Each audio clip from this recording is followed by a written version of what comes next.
Before we begin, if you enjoy quiet journeys through forgotten history, please consider subscribing to the channel, okay? And let us know in the comments, what time is it where you are? Hey, and where in the world are you listening from tonight? Now your small note helps us feel connected, one sleepy historian to another dot. Now, settle in. Let's drift gently back to a moment America still can't quite forget. Asterisk. Before social media, before television, even before photography, America had another way of going viral. And it came with ink-stained fingers, carriage wheels, and the slow turning of colonial heads toward a paper pinned in a tavern window. In the winter of 1770, a pamphlet began to circulate through Boston. It was a modest thing, folded by hand, printed on rough rag paper, titled An Account of the Horrid Massacre in Boston. Inside, a fiery description of British troops firing on unarmed colonists. Words like blood, murder, and tyranny inked across every page. Most who read it had not seen the event. Some had not even heard it happened, but the pamphlet made them feel as if they had.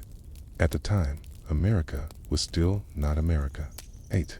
It was a web of colonies, anxious, restless, uneven. Press was slow, and the public was slower still. But outrage travels faster than a horse. In the days following the printing, crowds gathered. Angry conversations spilled into streets. People wore badges. Others changed what they wore entirely. British soldiers reported being followed. Schoolboys, no older than 12 or 13, through clumps of snow or insulted officers in passing. All of it felt new. Here, it was old. The pamphlet was published by a man named Henry Pelham, but the version most people read and remembered was credited to Paul Revere. His name, sharper in tone. His words, rearranged to be punchier. He reprinted Pelham's account with minor edits, faster distribution, and an illustration on the front. British troops lined in formation, muskets raised, firing into a crowd of clearly innocent colonists. The image wasn't accurate, but it was effective. Revere's engraving didn't show that colonists were also throwing ice and shouting threats. It didn't show the confusion, the dark, or the shouts lost in the wind, but it captured a feeling, and people believed what they saw. The pamphlet was handed from merchant to minister, from housewife to blacksmith, from child to scholar. Each time a new interpretation, each time slightly different outrage. Some saw it as a call to arms, others feared it would escalate tensions, but none could ignore it. It had gone, as we'd say today, viral. And in that moment, long before cable news or hashtags, the colonies discovered a dangerous truth. If you control the narrative, you don't need to control the facts. People began to argue about the image in taverns, in letters, in formal debates. Did the British mean to fire? Were the colonists truly peaceful? Was the blood real, or merely a metaphor for colonial suffering? The original pamphlet had footnotes and depositions, but most ignored those. It was the image that stuck, a still frame that told a whole story, even if it wasn't the whole truth. The funeral of the men killed in the massacre became a public procession. Drums echoed down the cobblestone. Shops closed. Thousands lined the streets. And in every window, the pamphlet, Revere's version, framed like a relic. For years afterward, the event was debated. Some called it an early act of war. They said it was misunderstood chaos. And as the revolution gained speed, the image remained a quiet echo on banners, speeches, and eventually textbooks. But what made this moment so haunting was not the event itself. It was how it was remembered, edited, reprinted, simplified, and framed. Like many protests to come, it was never just about what happened. It was about who told the story first. And in the years to come, that same pattern would repeat. One moment, one image, to stud face, and suddenly a nation divided not by what was, but by what people believed had been. But why did people believe Paul Revere's version? Why do we still? And in the age of video, what happens when the footage is real, but the framing still decides everything? Asterisk. You've seen what happened when one image, one frame, turned a complicated confrontation into a nation-shaping myth. But what unfolded next was something quieter, duller, and far more powerful. It was March 6, 1770, 2 days after the Boston Massacre. Snow was still packed into the corners of brick streets, stained brown with ash and old hoofprints. The air smelled of soot and ink.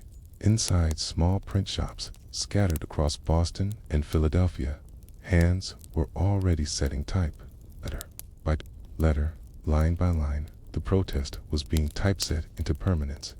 And the irony, most people didn't know what really happened that night, not even the witnesses. Some said a bell rang to draw a crowd. Others said the soldiers panicked. One boy claimed a merchant shouted something that triggered the first shot. The absence of clarity. The presses took over. You have to understand what printing meant in 1770. It was slow. It was messy. A full page could take hours to prepare. There were no spell checkers, no real editors, no clear rules. But that didn't matter, because what mattered was speed. The faster something hit the streets, the more likely it was to shape public thinking. And that's exactly what happened. Paul Revere knew this. His version of the Boston Massacre wasn't just a piece of art, it was a tool. It showed redcoats in bright, coordinated lines. The colonists looked soft, almost angelic. Blood spilled in clean puddles. Above the image, a title, The Bloody Massacre Perpetrated in King Street. And beneath it, a verse rhyming, angry, and easy to remember. Revere wasn't alone. Dozens of similar pamphlets began to appear in taverns, churches, and shops. Some included eyewitness testimony. Some were written in fiery prose. Others tried to appear neutral, asking questions more than providing answers. But all of them shared one thing, a point of view. That's how you go viral in 1770. Not with facts, not with clarity, but with repetition. By the third day, the British soldiers involved were under arrest, not because of conclusive evidence, but because of public pressure. Local judges feared riots. The governor, already unsure of colonial loyalty, wanted calm. And in the background, those pamphlets kept circulating, some copied by hand, some read aloud in squares, sent, astonishingly, sent by ship to London. Imagine the pace. One carriage carrying news to New York, a rider galloping south to Philadelphia, the printed word crossing oceans. Days became weeks, and the story of the massacre grew sharper, bolder, more one-sided, like a message distorted through 100 whispered mouths. The funeral was another moment of stagecraft. On March 8th, a procession snaked through Boston. Church bells tolled across the city. 4 coffins were carried, side by side, as thousands walked in silence. The symbolism was calculated. The image, unforgettable. Axe from second-floor windows. Mourners held Revere's engraving aloft like sacred scripture.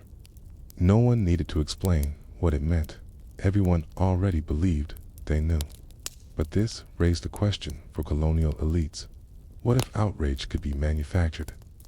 What if the power of the press could direct public emotion the way a sermon might stir belief? Over the following months, colonial printers grew bolder. They used the massacre to critique British taxes, troops, even the church. Ordinary events, a tavern fight, a customs inspection, a judge's remark, were now reported as political. Language became sharper, metaphors more violent. It was, in every sense, an early culture war. Some tried to push back. A small group of printers, loyal to the crown, published pamphlets of their own. They argued the colonists had provoked the troops, that the soldiers had fired in fear. That the whole narrative was biased, but it was too late. The public didn't just want information. They wanted confirmation. In this moment, the disconnect between truth and belief quietly embedded itself into the country's DNA. You might think this was a one-time thing, a colonial experiment, but what happened next proved otherwise. In 1773, the Boston Tea Party was staged not just as protest, but as spectacle. It was planned in secrecy, performed in costume, and timed for maximum witness. A year later, colonists reenacted the massacre on its anniversary. They staged it with props and actors. Sermons were given. Children were asked to recite lines. Memory became theater. The Boston Massacre had become a symbol, and symbols, once burned into a culture, don't fade easily. But behind the drama, a question lingered. What happens when public belief moves faster than public fact? In a world where information is filtered, edited, and framed, how can anyone tell the difference between truth and manipulation? In 1770, that question remained mostly academic. Pamphlets were slow, memory was long, and the idea of real-time protest was still impossible. But the seeds were planted, and centuries later, a video surfaced in front of the Lincoln Memorial. Those same seeds would bloom again. Only this time, outrage wouldn't take 3 days. It would take 3 seconds. Asterisk. It begins, as it often does, with silence. The stillness before the outrage. The pause before the noise. A quiet, flickering frame on a screen showing boys in red caps and a man with a drum. The Lincoln Memorial standing in the background like a half-forgotten witness.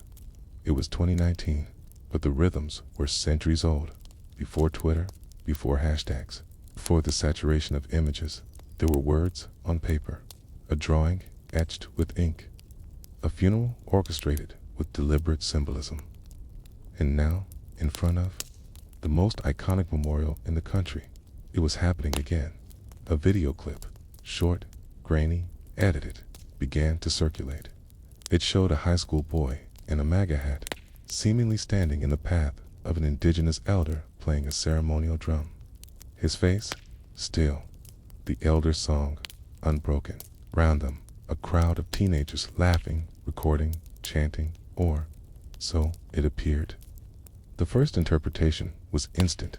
Disrespect, racism, entitlement. An old wound reopened. But what actually happened, much like the Boston Massacre, the truth unfolded slower than the reaction. Within hours, outrage erupted. Commentators condemned the students. Celebrities tweeted in fury. Articles labeled the confrontation as a symbol of modern cruelty and generational decay. Threats were sent. Identities revealed. Lives disrupted. And all before the full video had even been seen. It was a cycle that felt new, urgent, terrifying. But it wasn't new. It was simply faster. Centuries earlier, colonists had relied on printing presses to stoke anger. Now, pixels did the work in milliseconds. A single clip, stripped of context, could shape public belief with the same ruthless clarity as Paul Revere's engraving. And in both cases, the first version to spread stuck. Later, longer videos emerged. Footage revealed that before the boy and the elder met, other groups had shouted insults, that the students had, at times, tried to diffuse tensions, that no violence occurred, that the smirk many found provocative may not have meant anything at all, but by then, it didn't matter. The frame had been set. The story had already arrived. People dug in. Some apologized, others doubled down. Lawsuits were filed. Op-eds poured in. The memorial became, once again, a stage for American division, a theater for projection. It wasn't just about what had happened in the video. It was about what people saw in it. To some, the boy stood for white privilege. To others, he was an innocent scapegoat. To some, The elder was a peaceful protester, to others a political performer. But no interpretation could fully explain what had happened. Well, because what had happened was not a singular moment. It was a collision of centuries. 17-year-old boy in a red cap, a Vietnam veteran with a drum, a crowd of teenagers from a Catholic school, a group of Hebrew Israelites shouting inflammatory rhetoric off camera, and all of it compressed into a single clip.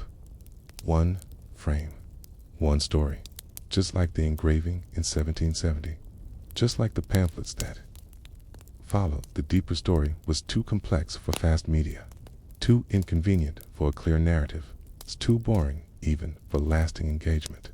Because in truth, the video wasn't about the boy, or the elder, or even the confrontation. It was about what people needed it to mean, and that's where history returns. 2 pamphlets penned in taverns, 2 print shops rushing out protest poems, sermons describing events no one had seen firsthand. Then, as now, people rushed to fill in the blanks. And this is what haunts America still. Not the video, but the way it echoed the past perfectly. The students became stand-ins for entire ideologies. The elder became a symbol, stripped of his biography, his complexity.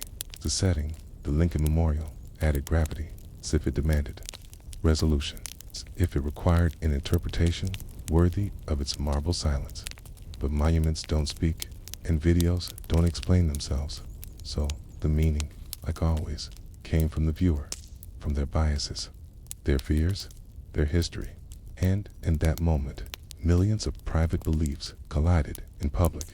Which should have been a teachable moment became a battlefield.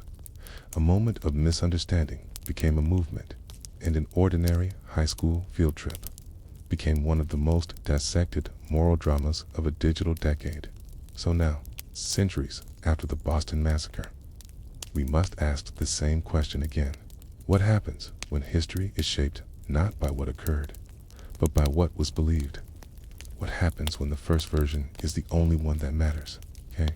And if the past keeps repeating itself in paper, in print, in pixels, is there ever such a thing as a clear truth? Or just the version that goes viral first? Asterisk, before the smartphone, before cable news, and long before live streams. There was something else people feared might steal the truth. A camera, not the kind you think of now. No shutters clicking 100 times a second. No pocket-sized lenses in your hand. No.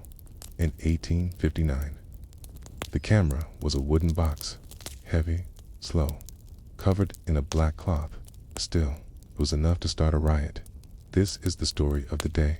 Washington, D.C. nearly descended into chaos over a photograph, and of how long before video clips and social media, Americans were already fighting over who had the right to record a moment, and how that moment should be remembered. It started with a man named Josiah Winterfield. He wasn't famous. He wasn't rich.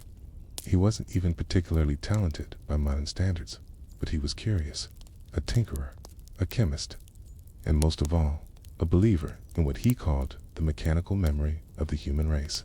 Josiah ran a daguerreotype studio in Washington, just a few blocks from the Capitol. His clients were mostly well-off families, politicians, businessmen, and the occasional general. They came to have their images fixed forever, their postures stiffened by the long exposure, their expressions frozen in silent dignity. But Josiah wasn't satisfied with portraits. He wanted history, and on the morning of April 7th, 1859, he got his chance. That day, thousands had gathered near the old judiciary square to witness the arrival of a Southern delegation protesting the Senate's latest vote on federal land grants. It was the kind of boring legislative drama that rarely caught public attention, except this time it had turned personal. Plantation owners feared that Western expansion without slavery would destroy their influence, and anti-slavery advocates feared that Southern interests were quietly seizing land rights through legal backdoors. People came by foot, by carriage, even on horseback, crowding the square. Tempers were high. Banners were raised. Speeches were shouted. Okay? And the murmurs of angry disagreement moved through the crowd like wind through wheat. Josiah brought his camera. He set it up on a second-story balcony above a print shop. A clear view, a long lens, and a sharp instinct that something might happen worth remembering. He took 3 photographs, long exposures, about 30 seconds each. The crowd, mid-motion. A speaker with his hand raised, scuffle beginning in the lower corner of the frame. It wasn't sharp. It wasn't staged. It was just real. And that was the problem later. That night, as the protests thinned and the city grew quiet, Josiah began the development process. Using mercury, vapor, and silver plates, he rendered the crowd into shadow and light. Faces emerged. Names became visible. One man could be seen reaching into his coat, unclear whether for a pamphlet or a weapon. Another looked directly at the lens, mouth open, caught mid-sentence. The next day, Josiah printed an enlargement and placed it in his shop window. That was the second problem. By noon, a crowd had formed. People argued over what the image showed. Some said it proved agitators had tried to incite violence. Others said it showed Southern gentlemen defending themselves. A third group said it showed nothing at all. It's the usual chaos of politics in a growing capital. But what ignited the anger was this. A local newspaper editor claimed the image had been altered, that the man reaching into his coat was clumsily darkened to look threatening, that Josiah was trying to sway public opinion. Josiah denied it.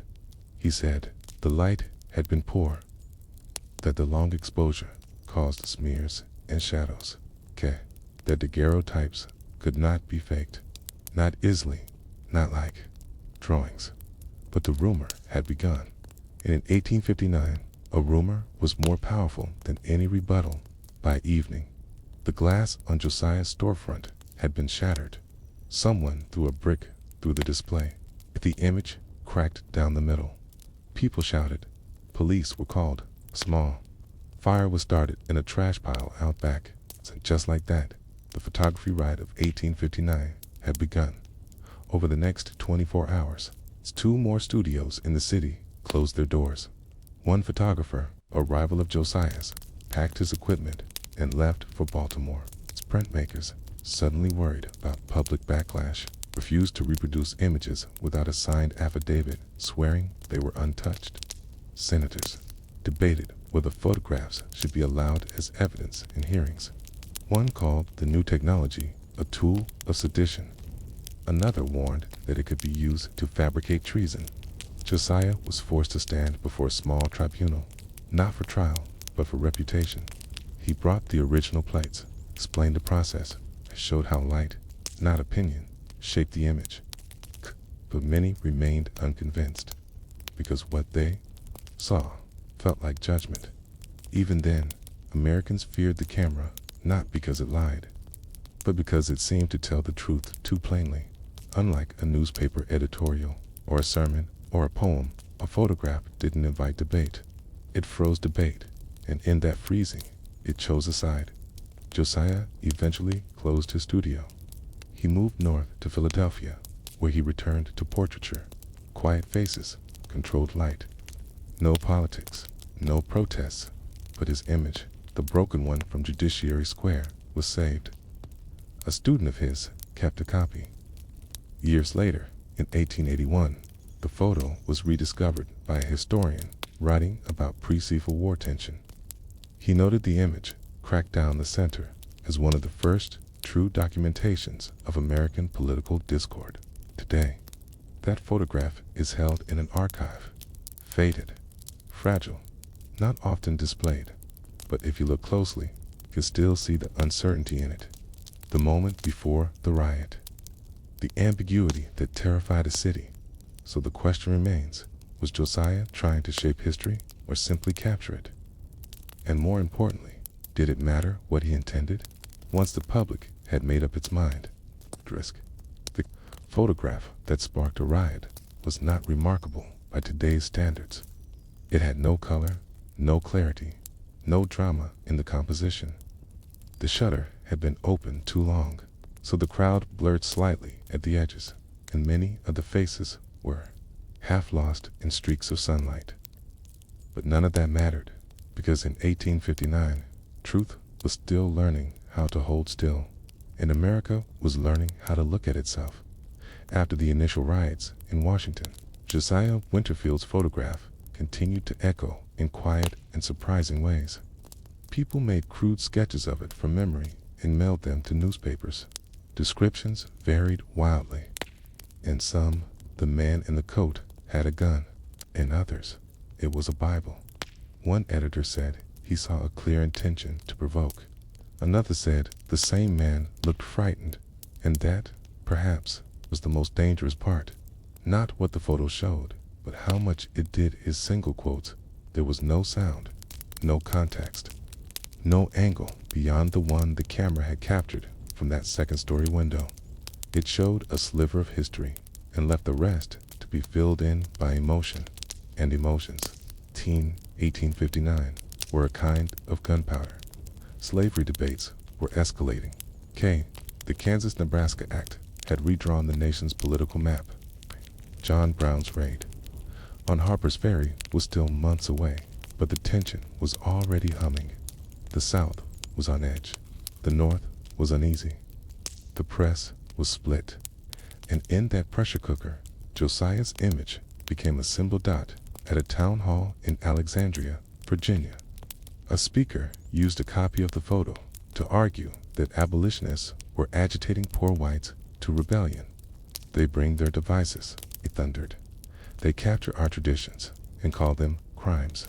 Meanwhile, in New York, an abolitionist weekly published a sketch of the photo beside an editorial titled The Honest Lens. They claimed the image proved that Southern speech was backed by intimidation, that even a peaceful protest was a mask for deeper violence.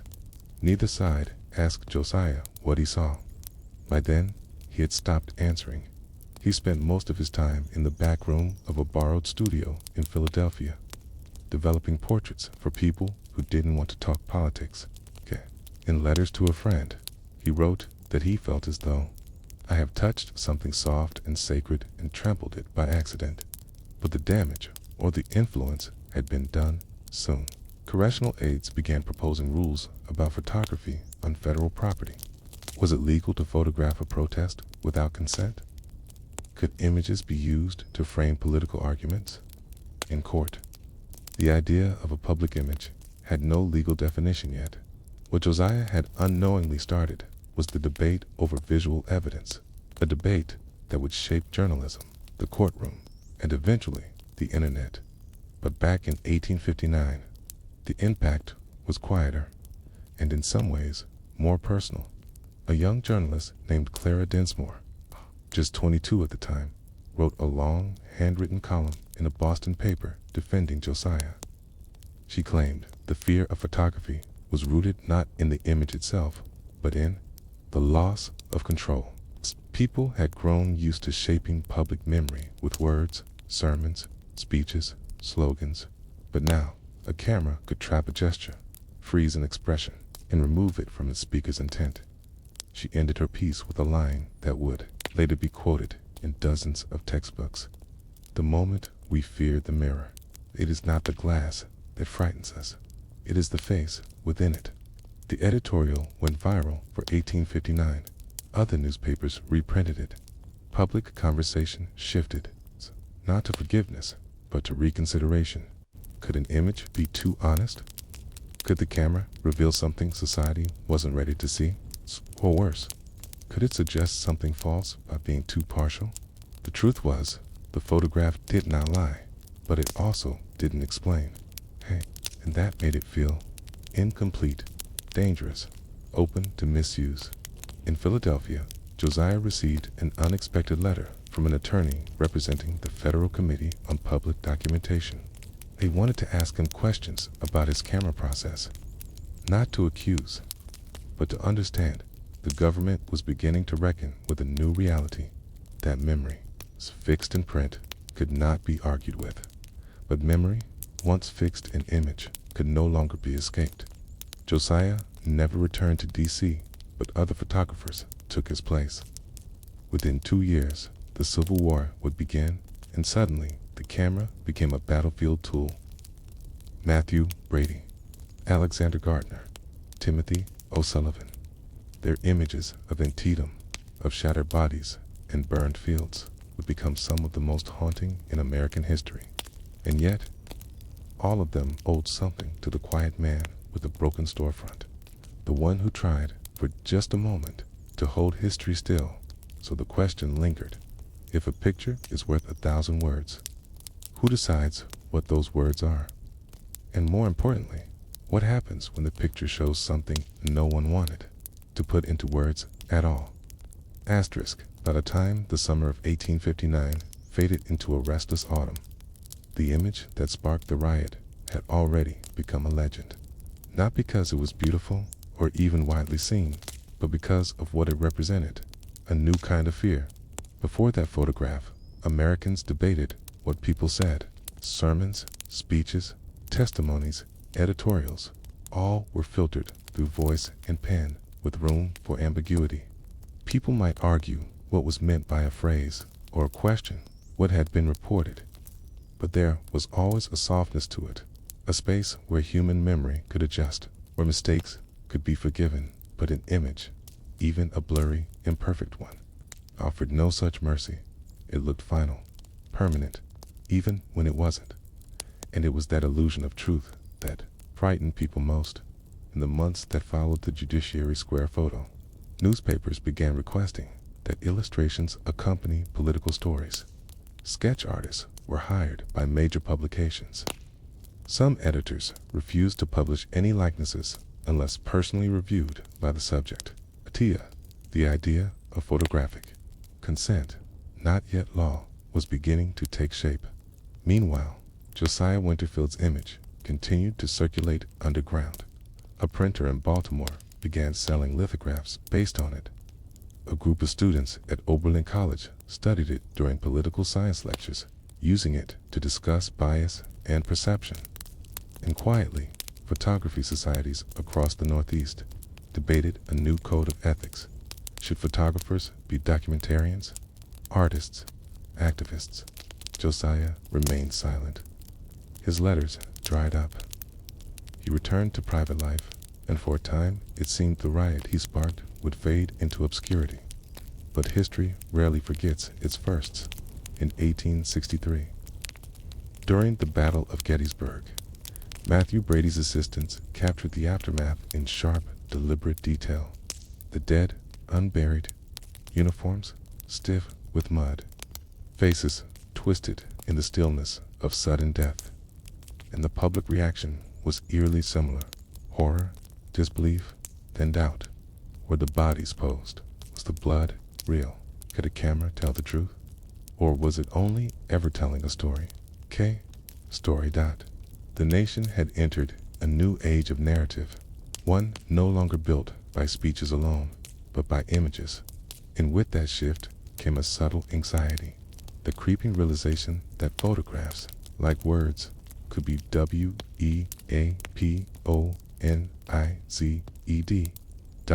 In later years, Josiah's name would reappear, not in courtrooms or protests, but in academic papers.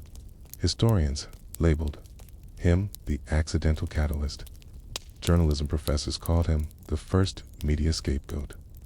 A few tried to track down the original plates from 1859. Only one remained, cracked, oxidized, barely legible. Still, that single artifact became a footnote in the history of American media ethics. But its real legacy lay elsewhere, in the way we look at images today. When a video clip goes viral, when a still frame spreads faster than its explanation, when judgment precedes context, we are reenacting something old. We are reliving the photography riot of 1859, that old tension between seeing and knowing, between evidence and interpretation, between reality and the frame that defines it. And that brings us closer to our modern dilemma, the one that resurfaced at the Lincoln Memorial in 2019, when another image, another moment, another face was captured and divided a nation overnight. So the question becomes, if the photograph never lies, why do we argue over what it says? And if every image is a mirror, why are we so afraid of what it reflects? It happened quietly. No drums, no slogans, no chants, only the sound of footsteps. On July 28, 1917, in the heart of New York City, thousands of black men, women, and children marched in silence down Fifth Avenue.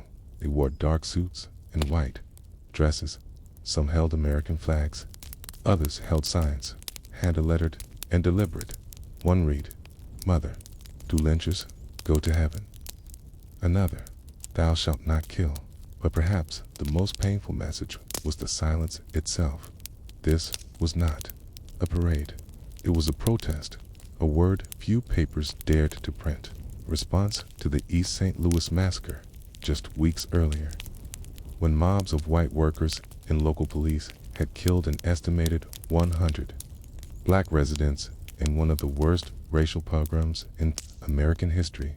But in the national press, that event had already begun to blur. Some papers blamed agitators, others implied mutual violence. Very few used the word massacre. The silent protest parade, organized by the NAACP and supported by black churches across Harlem, was meant to correct that silence by marching in perfect public quiet. But the story of the march was not simply one of dignified protest. It was also one of misunderstanding, of media manipulation, of the terrifying stillness that falls when truth isn't just ignored, but intentionally edited out. The crowd that lined Fifth Avenue that day was mostly white. The weather was heavy, hot. Horses swatted flies. Women fanned themselves beneath wide-brimmed hats. Men loosened ties. And then the march began. First came a small group of black women in white, then schoolchildren, then the church elders, walking in suits and gloves, then the clergy, then laborers, union men, porters, maids, all silent, eyes forward. No music, no speeches, only signs. They marched past St. Patrick's Cathedral, past the New York Public Library, past the hushed gazes of an entire city, unsure what it was witnessing. The New York Times called it orderly and unusual. But the word lynching did not appear once in their report, nor did the phrase East St. Louis.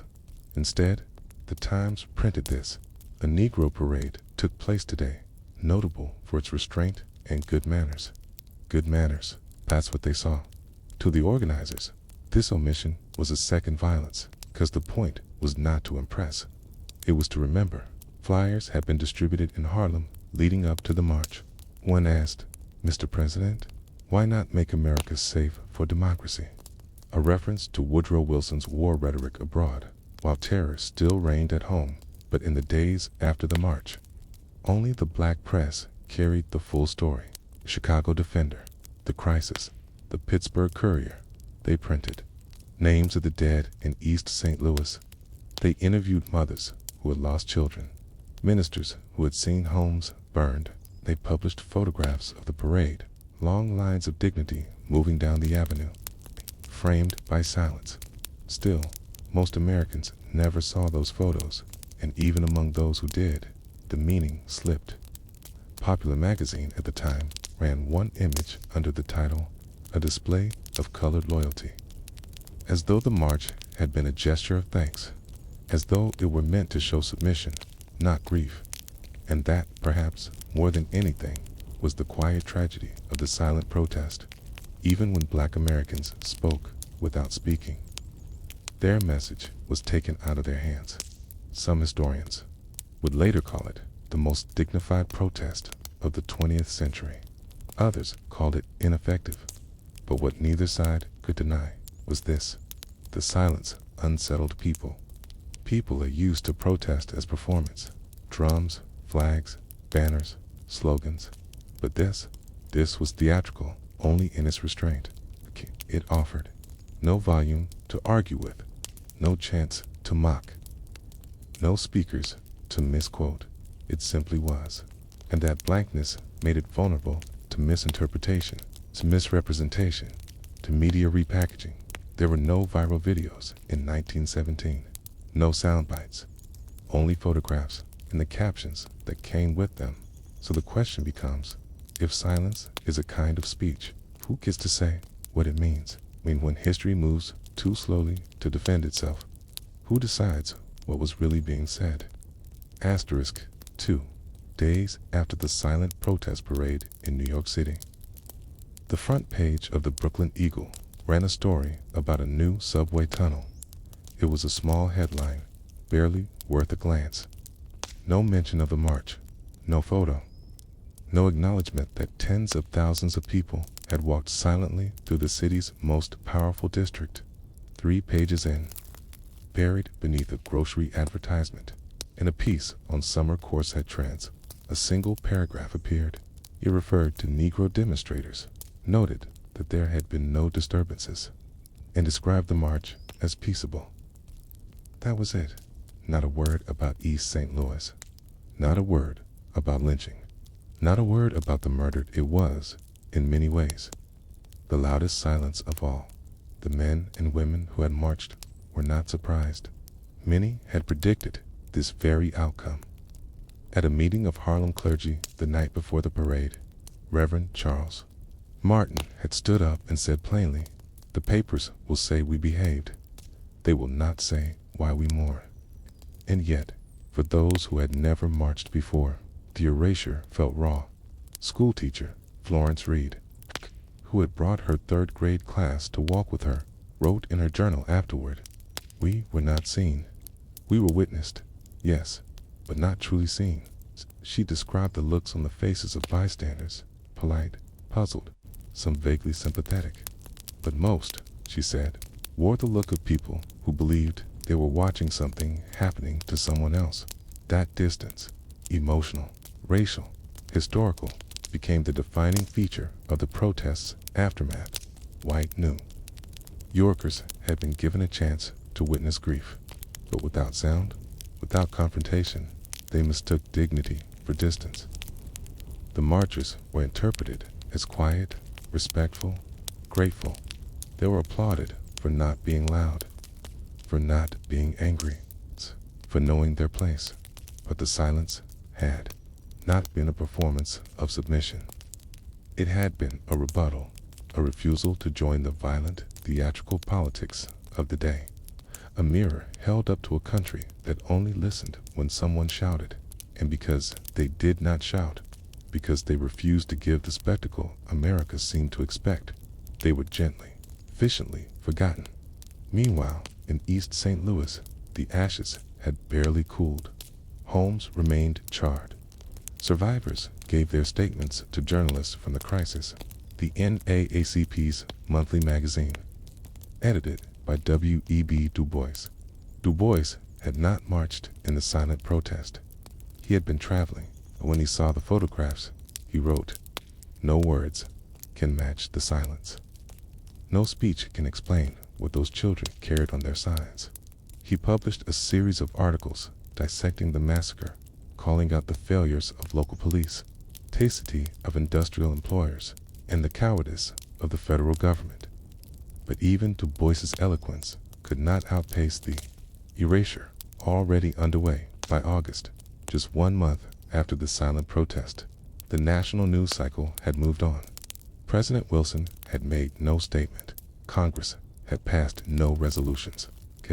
In the red summer of 1919, just 2 years away, would prove that little had changed. But within black communities, something had shifted.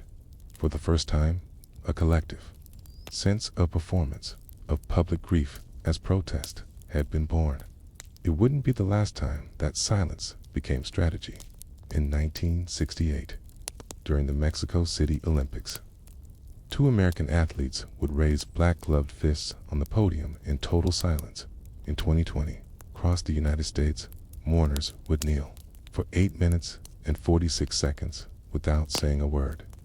The silent protest parade was not forgotten entirely, but its meaning was reinterpreted.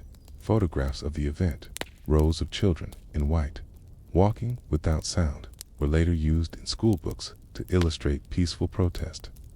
Rarely were they shown alongside the reasons behind the protest. Rarely was the East St. Louis massacre taught in the same chapter. Rarely did students learn what those signs had really said. And that's where the story tilts again toward the present.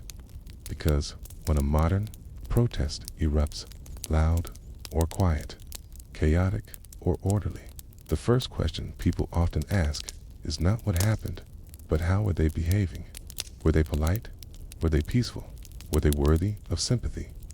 The silent protest teaches us something uncomfortable, that even silence is not immune to judgment, that even dignity can be twisted into dismissal. That calm, orderly morning, when carried by the wrong people, is easy to ignore. And so we return to the same question. If a protest makes no sound, and the powerful refuse to hear it, did it happen at all? Or worse, did it happen only in the way they said it did? Asterisk, by the time the last marcher turned off Fifth Avenue that July afternoon in 1917, the parade had already become something else entirely. Not a protest, at least not to the eyes of many, but a curiosity, a polite interruption, a strange, quiet thing in the midst of a noisy city. The newspapers captured its form, but not its function. They noted the silence, but not the grief. They counted the feet on the pavement, but not the blood in East St. Louis. And in that gap between what was seen and what was said, the future took shape, because silence, once ignored, has a strange half-life in the archive. It lingers, but not clearly. It drifts, stripped of urgency. It is remembered. Vaguely. Asterisk. You can find photographs of the march. Funny black and white images show orderly lines of black children holding signs as they pass the New York Public Library. Their faces are composed almost blank, as if history itself had already taught them what would happen next. One image shows a sign held by a teenage boy. We have no country to fight for. That photo was never published in any mainstream paper. It remained in the files of the crisis, nearly forgotten, until decades later, when civil rights leaders unearthed those images to remind America that protests had always existed, even before Rosa Parks, before sit-ins, before marches with microphones. But by then, the photos had lost their sting. They had become symbols, stripped of context, used to support whatever narrative the speaker required. Black patriotism, black restraint, black sadness, almost never black rage. But the silent protest teaches us, again and again, is how easily the story of a protest can be rewritten by those who do not need to protest at all, and how history, once it becomes quiet, becomes flexible. The children who marched that day likely expected little. Most of them knew how the city worked. Their parents had told them stories of parades where white onlookers laughed or turned their backs. And still, they walked. They did not walk for the sake of headlines. They walked for the dead in East St. Louis, for the burned homes, for the mothers who had no one left to bury. And the silence they carried was not a void. It was a weight. It was the sound of a community refusing to play the role expected of them. But silence, in America, is always in danger of being repackaged. Decades later, educators would reference the silent protest as an early example of orderly demonstration. A lesson in nonviolence. It's an acceptable model of dissent. Yet, what made it powerful was not its neatness. It was its risk. To walk silently through a white city in 1917 was to accept the risk of being misunderstood, being ignored, or worse, of being remembered for the wrong reasons. That is the quiet threat embedded in every protest, past or present. What if the story we are trying to tell is overwritten by the story they prefer to hear? The East St. Louis massacre would go mostly unpunished. Few arrests were made, fewer convictions. President Wilson never addressed the tragedy directly. It was, to use the language of the day, an unfortunate occurrence. That was the phrase used in a Senate memo. Unfortunate. Not atrocity, not murder, just unfortunate. And so, the marchers. Silence became a kind of echo chamber. Their steps absorbed into the pavement of a city that kept moving. Their signs stored in closets or left to rot. Their faces captured in fading silver nitrate. Their grief converted into footnotes. But in the margins of history, in the overlooked corners of library shelves and university archives, the record remains. It is not loud, it does not shout, but it waits. And perhaps it poses a question. One that grows louder every time a protest is misread or an image misused. If a people must shout to be heard, and even silence is rewritten as passivity, then what form of truth is left? And, more haunting still, asterisk, is there any protest that cannot be misunderstood? Asterisk, it began with a whisper, not a headline, not a memo, not a speech in the Capitol or a ruling from the bench. Just a phrase, spoken low, repeated in hallways, printed between the lines of editorials, tucked behind the doors of school boards, police stations, and public libraries. He's a bit suspicious, isn't he? She may not be entirely loyal. It was the 1950s. America was clean-cut, suburban, church-going, and deeply afraid. World War II had ended, but the Cold War had taken its place, colder, quieter, and far more paranoid. In this new war, there were no front lines, only front doors, only neighbors, only dossiers built from fragments and fears. This is the story of how America, the land of free speech, learned to silence people not by law, not by censorship, but by rumor, and how, in the vacuum of fact, the whisper became the most powerful weapon in the country in 1950. Senator Joseph McCarthy of Wisconsin stood in front of a crowd in Wheeling, West Virginia, holding up a folded piece of paper. He claimed it contained the names of over 200 communists working in the State Department. The paper, of course, was blank. But the whisper had already begun. Names were shared in hearings. Accusations floated through offices. Tosses found. Students suddenly vanishing from their classes. Actors discovered they'd been quietly dropped from casting lists. Librarians received new guidance about which books to shelve and which to quietly remove. It was called McCarthyism, but in practice, it had no center. There were no trials in most cases. No formal charges, just phone calls, just nods, just phrases like, "We'd like to go in a different direction. We're looking for someone with a cleaner background." There's concern about associations. And perhaps more chilling than all of it, there were files. The FBI's loyalty programs, key implemented under the Truman administration, had expanded quietly into thousands of background investigations, not just on suspected spies or radicals, but on postal workers, teachers, engineers, office clerks. A rumor could trigger an inquiry. An inquiry could lead to blacklisting, and a blacklisting rarely left a paper trail. It was, in every sense, a silent purge. One of the most illustrative cases was that of Annie Lee Moss, a mid-level clerk in the Army Signal Corps. In 1954, she was accused on live television of being a member of the Communist Party. The accusation came not from a court, but from a line in an FBI file. There was confusion over whether the FBI had the right Annie Moss. Her accuser had never met her, but the whisper had already moved faster than the correction. She was suspended from her job. Headlines ran. Viewers watched the Senate hearings in disbelief. Her image, a quiet, older black woman in a modest hat, did not match the hysteria of communist fear. Yet, the damage was done, and years later, despite being reinstated, she was never fully cleared in the public eye. She had become a symbol, not of guilt, but of how easily guilt could be suggested. You might wonder why this mattered. Why a whisper, something so soft, so easily denied, could be so devastating.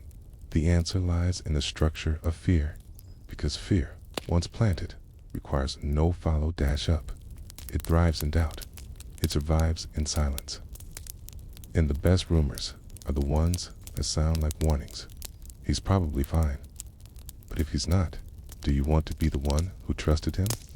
That question echoed across government offices, studios in Hollywood, union halls, school boards. People withdrew. Careers ended without explanation. Whole communities grew quiet. And in that quiet, democracy took on a new shape. One where speech was technically free, but consequences came quietly anyway. A friend wouldn't call you back. A meeting would be canceled. An invitation would disappear. No one shouted. No one arrested you. They just looked the other way. And so America entered an era where what you said mattered far less than what they thought you might have said. Where photographs were less dangerous than guest lists. Where a single out-of-context sentence, heard secondhand, could end a career. This wasn't mass censorship. It was crowdsourced paranoia, and it worked because it sounded reasonable. That's the genius of a whisper. It never demands proof. It never needs a headline. It only needs to be plausible. So the question becomes, if fear can spread without volume, if accusations need no evidence, if reputations can be erased without trial, what does that say about the silence we still call freedom? Asterisk, by 1952, whispering had become an institution, not officially, of course. There were no public charters, no manuals, no meetings, but the tools were there, subtle, quiet, and devastatingly effective. It started with something called a loyalty oath. The logic sounded simple. If you wanted to work in government, education, or certain private industries, you just had to sign a statement affirming your loyalty to the United States and your rejection of communism. No big deal, they said. But the questions quickly became stranger. Have you ever associated with a member of the Communist Party? Have you ever attended a meeting sponsored by a front organization? Do you read newspapers with un-American sympathies? Have you ever protested, signed a petition, donated to the wrong campaign? Even a no was dangerous, because if someone else whispered yes, okay, you'd be flagged for further review. And there was always someone willing to whisper. The impact of this ambient surveillance was more psychological than legal. Few were formally arrested. Even fewer were formally charged. But thousands were quietly denied work. Educators in California lost their positions for refusing to sign loyalty oaths. In Michigan, librarians were told to flag books with questionable ideological tone. In New York, a group of city workers were fired for alleged political deviance, not because of what they had done, but because of what someone thought they might believe. And always, the process left no clear fingerprints. There was no subpoena, no trial, no rebuttal, only a closed-door meeting, some missing job offer, a letter that never arrived. One woman, Sarah Lewin, a civil servant in the Department of Agriculture, applied for a promotion in 1953. She had worked quietly and diligently for 14 years. Her file was clean. Her performance was praised, but someone had marked her application with a red pencil slash and the word unresolved. No explanation was ever given. Years later, in a Freedom of Information Act request, her nephew discovered that the reason had been a letter from a neighbor, claiming she had once hosted a poetry reading that included a questionable speaker. She never got the promotion. She left the agency the following year. The speaker, by the way, had been a local professor who later published textbooks on American literature. But in 1953, a rumor was enough. Even churches weren't safe. Ministers who spoke out against segregation were asked if their sermons had Marxist undertones. Congregations split. Some pastors quietly stepped down, and in the arts, blacklists replaced auditions. In Hollywood, if your name appeared in the wrong column of the Red Channel's report, a publication that tracked supposed subversives in entertainment, You simply stopped getting calls. Agents dropped you. Studios forgot you. You were never fired. Atia, they just stopped saying hello. One actor, John Garfield, refused to name names before the House Un-American Activities Committee. He died of a heart attack at 39. Friends said he never recovered from the stress. His name was removed from upcoming projects. His old roles were quietly phased out of syndication, but he had not been found guilty of anything, only suspected. This was the paradox of McCarthy-era America. You were free to speak. You were free to believe. But if you chose the wrong words, or read the wrong book, or met the wrong friend in a coffee shop, you were no longer trusted. And trust, once lost, could not be recovered. Not with evidence. Not with apology. Not even with time. That's the true danger of the whisper. It has no volume, but it echoes. Eventually, the system began to crack. In 1954, McCarthy's influence waned after the Army McCarthy hearings were televised. For the first time, the American public could see the senator's bullying tactics for themselves. Viewers watched as he interrupted, accused, and deflected. And in one famous moment, Attorney Joseph Welch turned to McCarthy and asked, "Have you no sense of decency, sir? At long last, have you left no sense of decency?" The room fell silent. It was the first time silence had fought back. But even as McCarthy's star fell, the machinery of suspicion kept running. People still whispered, and the culture of avoidance, of strategic silence, remained, because the deepest impact of the whisper campaigns wasn't in the ruined careers. It was in the self-censorship they inspired. Writers paused before submitting manuscripts. Teachers skipped controversial units. Neighbors kept their opinions quiet at dinner. The damage wasn't visible. It was behavioral. The silence wasn't forced. It was chosen. And that's what made it so hard to undo. So we return to the question. If you cannot say what you believe, not because of a law, but because of a rumor, is that any different than censorship? And if a whisper can change the course of your life, was it ever really a whisper at all?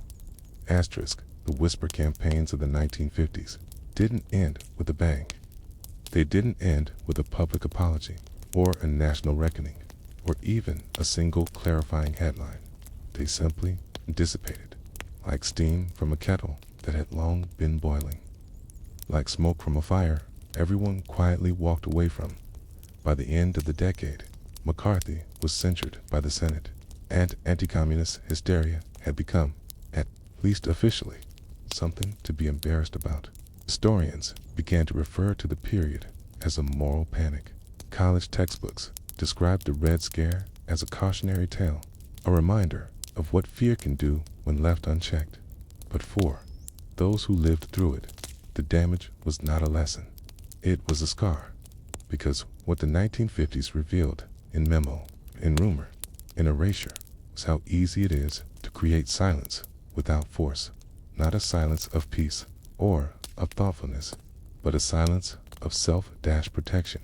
In Washington, D.C., the files remained FBI loyalty investigations, anonymous tips, notes written in margins. Some were destroyed, others were quietly reclassified. Few were requested years later by families seeking answers. What they found was chilling in its banality. A librarian flagged for subscribing to The Nation. A teacher marked as possibly sympathetic to socialism after organizing a bake sale to raise funds for a family friend's cancer treatment. An engineer's file noting he once vacationed in Quebec with a cousin who had visited the Soviet Union in 1937. No charges, no questions, just notes. And even decades later, their consequences lingered. One former Department of State employee, Clarence Boyd, spent his retirement writing letters to former colleagues, trying to understand why he'd been passed over for promotion in 1956. In 1983, he finally received an unmarked envelope with a photocopy of a page from his personnel file. It read, "Flagged. Association unclear. Maintain distance. He had never been told. By the 1960s, a new generation had emerged, louder, angrier, more willing to confront authority. The civil rights movement, Vietnam War protests, student activism. The era was louder than the 1950s, but in that noise, something changed. Silence, once used to protect and survive, became a political weapon of its own. Sit, dash-ins, die-ins, walkouts, moments of purposeful quiet. Moments meant to reclaim space, not surrender it. But underneath that new form of protest lived the old fear. Would their silence be seen as strength or suspicion? Would they be remembered for what they said, or for what others said about them? The whisper campaigns taught Americans something few eras do so thoroughly. Their surveillance doesn't need cameras. That censorship doesn't need laws. That fear doesn't always shout. Sometimes it just suggests a friend who stops speaking to you, a colleague who avoids your name, an invitation that never arrives, a file left open just long enough to be noticed, then closed without a word. And so we find ourselves asking, again, what is the true cost of a whisper? Not just to the person it targets, but to the society that allows it. How many ideas were never spoken? 2. How many books were never written? How many conversations turned inward, cautious, unfinished? If we could stack all the silence created in that decade, how tall would it be? And, more importantly, how much of it are we still carrying? Asterisk, it stands tall. It stands white, stands quiet, but never neutral. The Lincoln Memorial was dedicated on May 30th, 1922, on the western edge of the National Mall, facing the long pool that now reflects its solemn columns. Designed to evoke a Greek temple, it contains 36 Doric columns, one for each state in the Union at the time of Lincoln's death. Inside, Lincoln sits, carved in silence, his eyes gazing eastward, toward the Capitol, or perhaps toward something farther off, something no one can name to the casual visitor. The Lincoln Memorial is a tribute to peace, to healing, to America's better self. But what most do not realize is that this structure, so often used as a stage for protest and reconciliation, was built atop a deep and unresolved fracture. This is the story of how a monument to unity was erected on an idea that had never existed, and how, from its first day, it became a mirror for every American contradiction. The man who designed the Lincoln Memorial was Henry Bacon, classical architect, trained in the Beaux-Arts tradition. He envisioned the memorial as something timeless, echoing ancient Athens, the birthplace of democracy. It was a calculated aesthetic, built not to remember pain, but to refocus it. Lincoln would not be shown presiding over a battlefield, would not be flanked by slaves or generals. He would sit, alone, unmoving, dignified.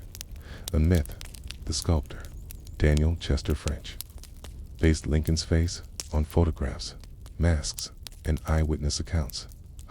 But he also softened it, carving just enough ambiguity to allow every viewer to project what they wanted to see. Some said Lincoln looked weary. Others said wise. Some said stern. Some said forgiving. That was the point. A monument is not a man.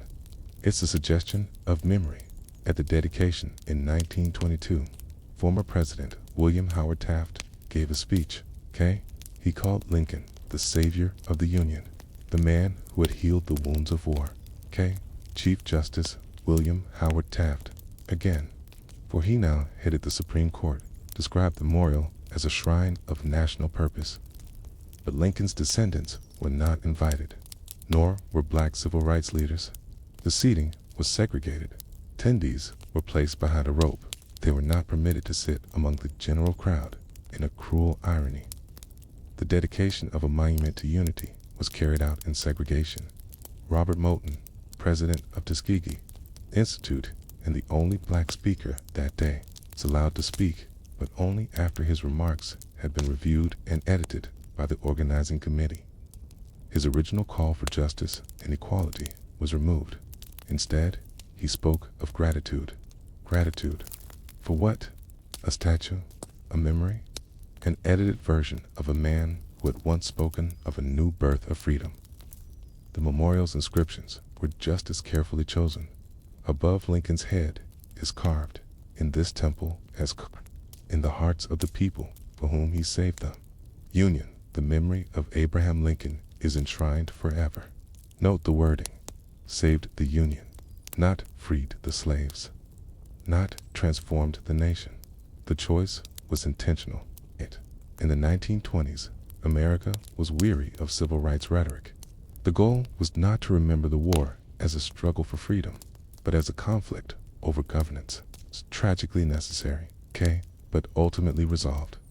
This was the beginning of the myth of unity. The idea that the Civil War was a disagreement, not a cataclysm. That Reconstruction had healed the country, not exposed deeper wounds. That Lincoln's death closed a chapter instead of marking an unfinished one. Asterisk. Over the decades, the memorial would be used as a backdrop for many American events. In 1939, Marian Anderson denied the chance to sing at Constitution Hall because of her race, performed on the steps of the Lincoln Memorial instead, her voice carrying over the reflecting pool like a slow, rising question.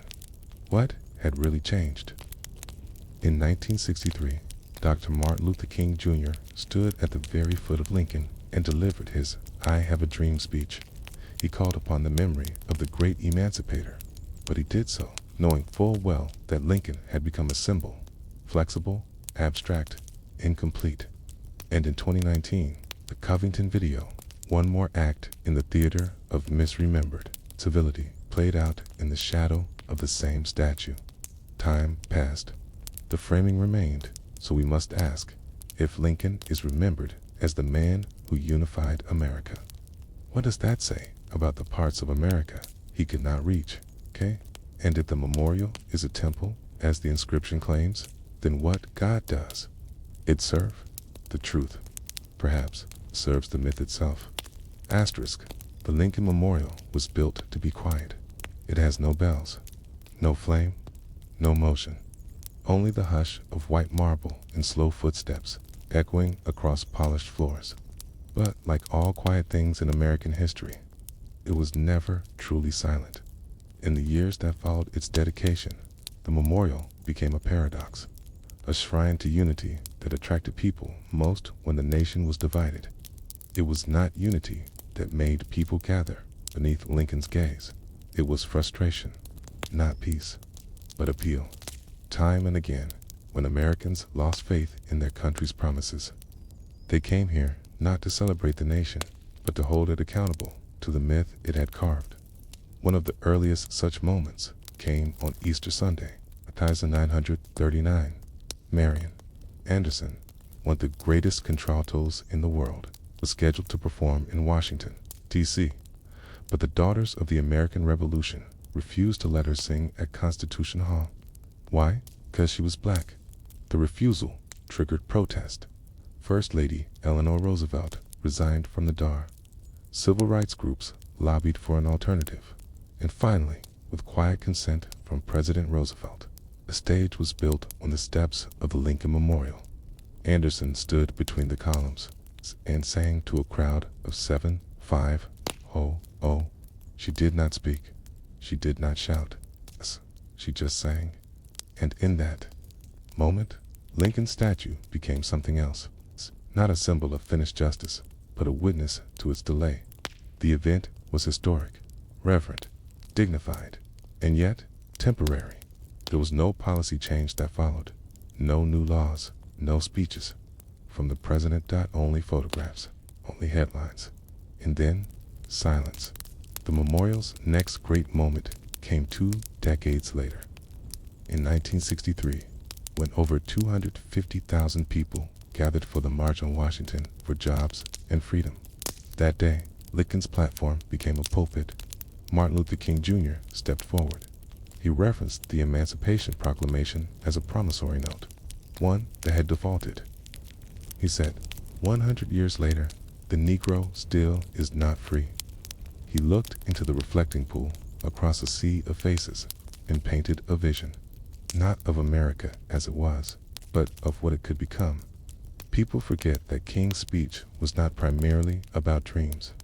It was about debts, justice delayed, justice denied, and jobs, and housing, and voting, and dignity. He invoked Lincoln not to praise him, but to remind the nation that emancipation had not finished the work.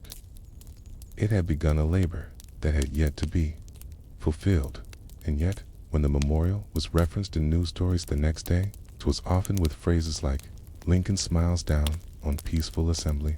Unity once more echoes on the mall. The myth had returned. The myth that the march had honored Lincoln, not challenged the failure to live up to his legacy. Over the years, this pattern continued. The memorial became the default stage for demonstrations, anti-war protests, women's rights rallies, Vietnam veterans, native rights gatherings, AIDS, activists, environmentalists, pre-immigration marches, taint, Black Lives Matter vigils. Each time, the statue remained still. Each time, its silence was interpreted differently. To some, it suggested dignity. To others, indifference. But always, it gave cover, because a protest at the Lincoln Memorial looked respectable. It could be photographed, it could be admired, it could be used, even by those who disagreed with its message. More than once, politicians quoted King's speech while ignoring the policies he fought for. More than once, commentators praised Marian Anderson's voice while opposing school integration. And more than once, images from protests at the memorial were reframed, literally cropped to remove signs, recaptioned to remove context. So, what was the Lincoln Memorial? A platform? A backdrop? A shrine? Or a screen onto which America projected its deepest contradictions? Perhaps the real purpose of the memorial has always been this: to offer the illusion of unity without requiring the work to achieve it, to host anger without addressing its source, to accept every protest as a performance while letting the policies stay untouched. Because unity, if you say the word enough, begins to sound like silence. And the longer you sit in front of that statue, the more you begin to wonder, was Lincoln carved to remind us of what we overcame, or to distract us from what we never resolved? Asterisk, the Lincoln Memorial has no voice. Its inscriptions cannot update. Its eyes do not shift. Its marble does not respond to the cries echoing from its steps. And yet, for over a century, it has been the backdrop to America's loudest moral appeals. It has watched people beg the nation to remember itself, to honor what it claims to believe, to admit what it has buried. But Lincoln's likeness does not nod. He does not applaud. He does not speak. He simply sits, as if waiting for the country to do the same. In 2008, the night Barack Obama was elected president, thousands gathered once again at the Lincoln Memorial. The steps were crowded, flags waved, strangers wept into each other's shoulders. For many, the moment felt full circle, from Lincoln's emancipation to King's dream to the first black president. The statue watched as cameras flashed, as news anchors spoke in reverent tones, as pundits called it proof of progress. But even then, as crowds danced and history bent, the memorial said nothing, because the memorial does not tell us what it means. We do. In 2019, the memorial became famous again, not for a speech, but for a video. A teenage boy in a red hat, a native elder with a drum, a group of classmates, a crowd, a confrontation, or not. The clip went viral. Interpretations followed. One side saw arrogance, another saw a misunderstanding. Few saw the full video. Fewer still paused to ask, why was it this place? Why does the Lincoln Memorial invite moments like this? Not because it causes them, but because its silence makes it the perfect screen. Here, meaning is always imported, projected, argued over. The statue never interrupts. And so, once again, the real issues drifted from indigenous rights to teenage behavior, from protest to posture, from justice to symbolism. The memorial absorbed it all and reflected nothing. This is the burden of monuments. They remember what we allow. They conceal what we forget, and they hold still while the country moves around them. There are no panels in the Lincoln Memorial explaining Reconstruction, or Jim Crow, or mass incarceration.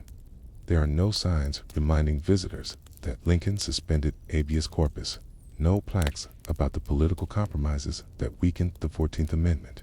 Instead, there are words, selected lines, edits from longer speeches. Above one wall is carved the Gettysburg Address, its ideals etched forever. On the opposite wall, Lincoln's second inaugural address. With this line, with malice toward none, with charity for all, ... It is one of the most quoted lines in American history. But rarely is the full paragraph read aloud.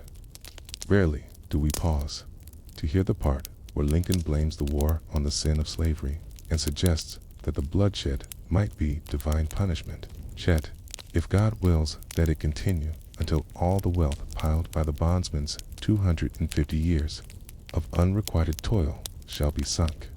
Those words are on the wall, but do we see them? Or do we look at Lincoln and stop short, satisfied with the symbol? We speak often of monuments being alive, of how they inspire. But what if the opposite is true?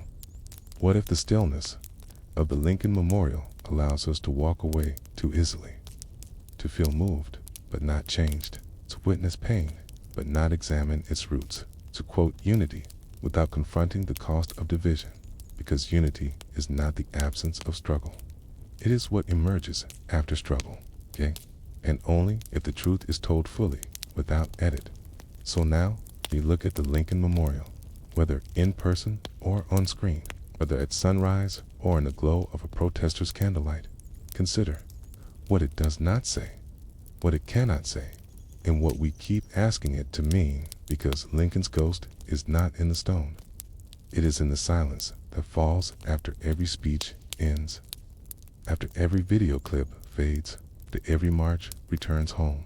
And that silence will ask us again, was the unity we were promised ever real? Or was it always carved into stone, so that we will stop asking for more? Most protests do not start with speeches. They start with fabric, a hat, a sash, a ribbon, or, in this case, blazer. In the spring of 1926, a group of girls at Spelman Seminary, a small, all-black women's college in Atlanta, Georgia, stood in quiet defiance in their campus courtyard. They weren't holding signs. They weren't chanting. They were just wearing the wrong uniform, or rather, no uniform at all. What followed was not a riot. There were no police, no arrests, no headlines, and yet this small moment, largely forgotten by history, became one of the first examples in America where school clothing became protest, where obedience to dress codes became a stand-in for loyalty, femininity, and silence, and where silence itself became the loudest message of all. Spelman Seminary, not yet Spelman College, was founded in 1881 as a Baptist institution dedicated to educating black women in the decades after emancipation. By the 1920s, it had become a respected school, tightly run, with strict rules and firm expectations. Students wore dark blue woolen uniforms, long skirts, high collars, white blouses. The hemline could not rise above the ankle. Hair was to be kept natural but neatly styled. Accessories were discouraged. Jewelry limited. Expression polite. In the uniform blazer navy, sharply cut, with a simple embroidered crest, was mandatory for chapel class. In meals, the uniform was not just about discipline, it was about respectability, because in 1926, the Jim Crow South, black women were not simply being educated, they were being watched.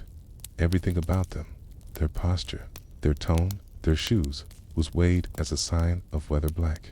Education itself could be trusted, so the rules were strict. But underneath that structure, something was shifting. In March of that year, a small group of students returned from a rare off-campus visit to Morehouse College, Spelman's brother institution across the road. There, they had seen other students, male students, dressed in tailored suits, walking casually, with no blazers, no dress codes, no enforced collars, and they began to ask, why are our bodies more regulated than theirs? Why were they taught that discipline meant limitation? Why was uniformity treated as morality? They began writing letters, quietly, thoughtfully, respectfully, not against education, not against the school, but against the uniform. They weren't calling for rebellion. They were asking for choice.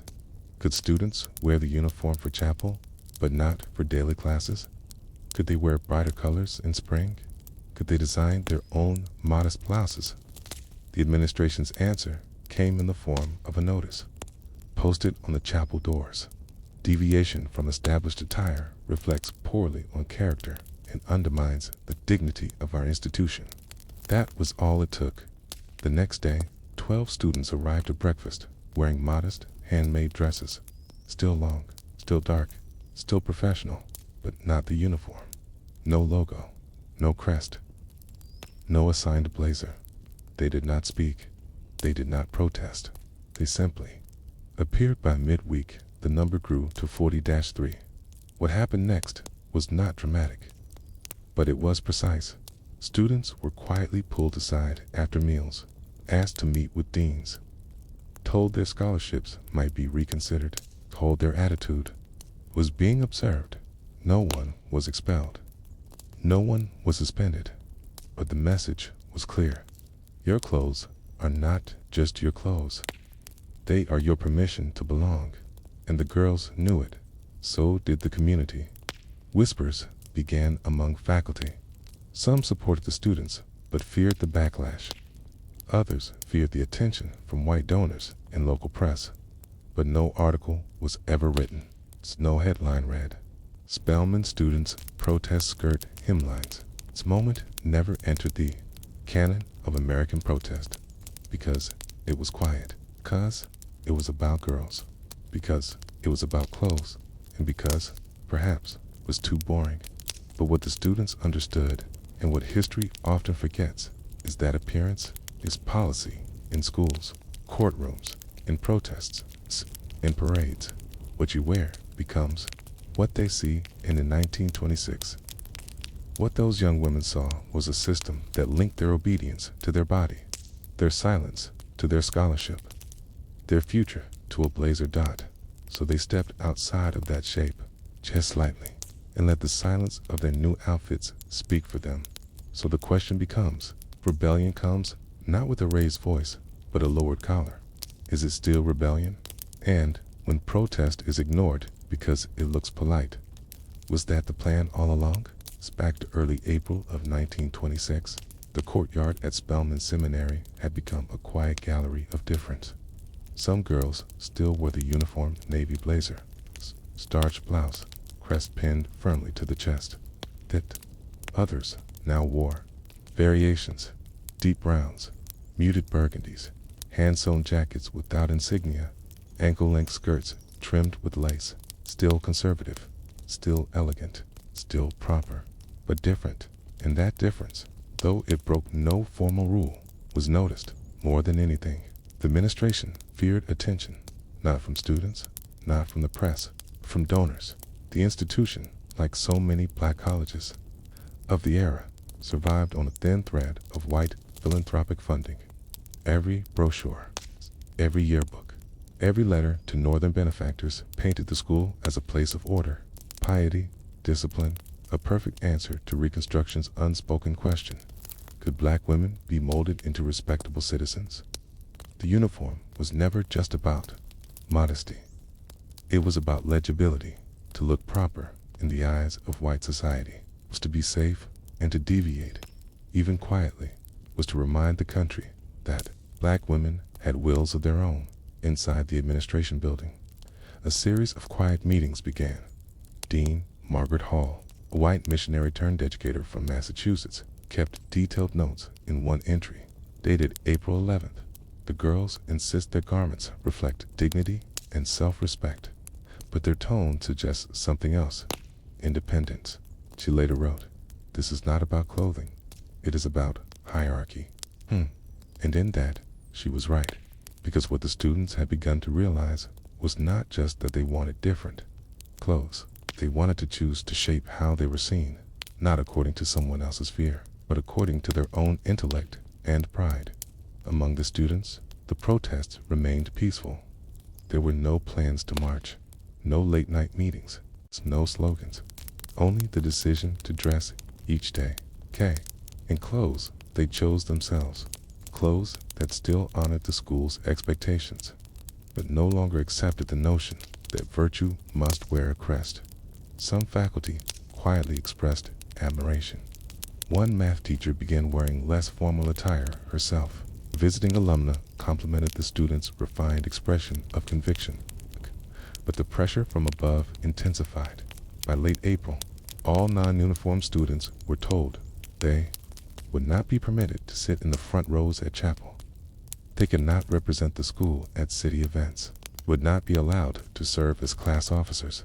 Again, no one was expelled, but the consequences sharpened, not through discipline, but through exclusion. And that, perhaps, was the truest punishment, because the school did not silence the girls, simply stopped seeing them. One student, Nettie Caldwell, wrote in her diary, "It is strange to be dressed with care and still made invisible." Her words would not be published until decades later, when her granddaughter, a civil rights historian, discovered her journal in a family attic. But in 1926, her protest was never quoted. She graduated quietly, with honors, but was not chosen to speak at commencement. That year, the valedictory speech was given by a student who had never left the dress code in her closing lines. She praised the uniform as a symbol of our belonging to something greater than ourselves. Mention of those who had stepped slightly aside from that greater. By summer, the protest faded. Not because the students gave up, but because the semester ended. Some graduated, some transferred, some returned to uniform under pressure from home. The administration never changed the policy, but the following year, small changes appeared. The crest was moved to an optional pin, not a sewn emblem. Dress colors were allowed to vary. In spring, students were invited to submit uniform suggestions for future classes. Nothing radical, no formal recognition of protest, but a slow, quiet shift, one stitch at a time. And that's how this story survives, not in textbooks or memorials, but in fabric, in a photograph from 1928. Now archived in the Spelman Museum of Fine Art, a group of students sits on the grass. Some wear blazers, some wear plain dresses. All are smiling. No caption explains the protest. No footnote mentions the spring of 1926, but the variation, subtle, dignified, intentional, is still visible. The silence of that difference speaks, louder than most speeches.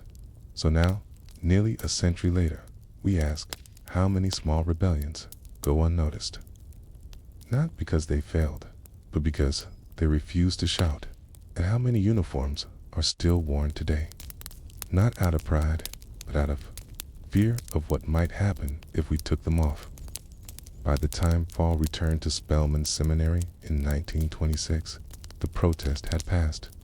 Not with a declaration, not with a policy change, but with the slow, quiet resignation that comes when silence is met with deeper silence. The administration never acknowledged that anything unusual had occurred. The yearbooks made no mention of the uniform challenge. Faculty meetings moved on to new matters: enrollment, funding, dorm repairs, and yet something had shifted, not in rules, but in memory. A decade later, in 1936, a small alumni newsletter included a one-line note about the elegance and initiative of our student dress. The line passed without much attention, but for a handful of graduates, that phrase meant something. It was a quiet nod, a recognition that the uniform had become a choice, not a leash. The crest was now optional. Dress codes were still enforced, but with allowances for personalization. Colors varied. Designs softened. Nothing dramatic, but enough. Years later, in the 1960s, Spelman students would march for civil rights, sit in at lunch counters, travel with SNCC organizers. Their actions would be photographed, documented, remembered, but few of them knew that decades before. Their predecessors had also protested, not in the streets, but at the breakfast table, at chapel, on their way to class. By wearing what they chose. Protest is often understood as loud, as disruptive, as visible, but sometimes protest is mundane. Sometimes it is a collar buttoned differently, a missing crest, curt, sewn by hand. Sometimes it is the refusal to be shaped, even slightly, by someone else's fear. And those protests, quiet, respectful, ignored, are the ones most often forgotten, because they do not leave headlines. Tina, they do not make laws. They do not fit into documentaries. They only change people one person at a time. When Nettie Caldwell died in 1989, she was buried with one of her dresses from that spring of 1906. It wasn't a uniform. It wasn't radical. It's just a modest gray dress with clean lines and handmade stitching inside the hem. Her granddaughter found a folded piece of paper. On it was written, "Not all uniforms are cloth." It was signed with her initials. No one knows when she wrote it. No one knows if it was meant to be found, but it was. And because it was, we now know that the uniform protest, though never formally recognized, was remembered. There are no statues to commemorate those girls, no documentaries, no school assemblies, no national holidays, just a few photos in the Spelman archive, a handful of letters and boxes, and the quiet understanding that somewhere a line had been drawn, not loudly, not publicly, but with dignity. They had not demanded power. They had demanded the right to define their presence, and when institutions would not listen, they used the only thing they could control: what they wore, how they moved, and how they made silence speak. So, we must ask, even now, how many rules do we follow because we believe them to be right? And how many do we follow because we're afraid of what will happen if we don't? Asterisk before breaking news, before the 24-hour cycle, before push notifications, banner headlines, or sources close to the matter. There was waiting, and not metaphorical waiting. Real waiting, days, sometimes weeks before a single fact reached your town. And even then, it might be wrong, or secondhand, or already outdated by the time it arrived. This is the story of Carlton Hollow, a small Pennsylvania town in the year 1835, and how one tragic event, a fire, a funeral, and a misprinted obituary became a quiet case study in what happened. When the world moved slower than belief, Carlton Hollow had just under 900 residents that year, sat beside a thin stretch of the Unada River, part of a stagecoach route, but not an important one. It had a church, 2 inns, a blacksmith, a schoolhouse, and a single printing press that hadn't worked properly since 1831. Most news came from Harrisburg, 35 miles east, by way of courier or coach. The local postmaster, Harlan Ellis, was the town's unofficial anchor, sorting letters, distributing broadsheets, and reading headlines aloud to illiterate residents who gathered each Tuesday and Friday on the post office steps.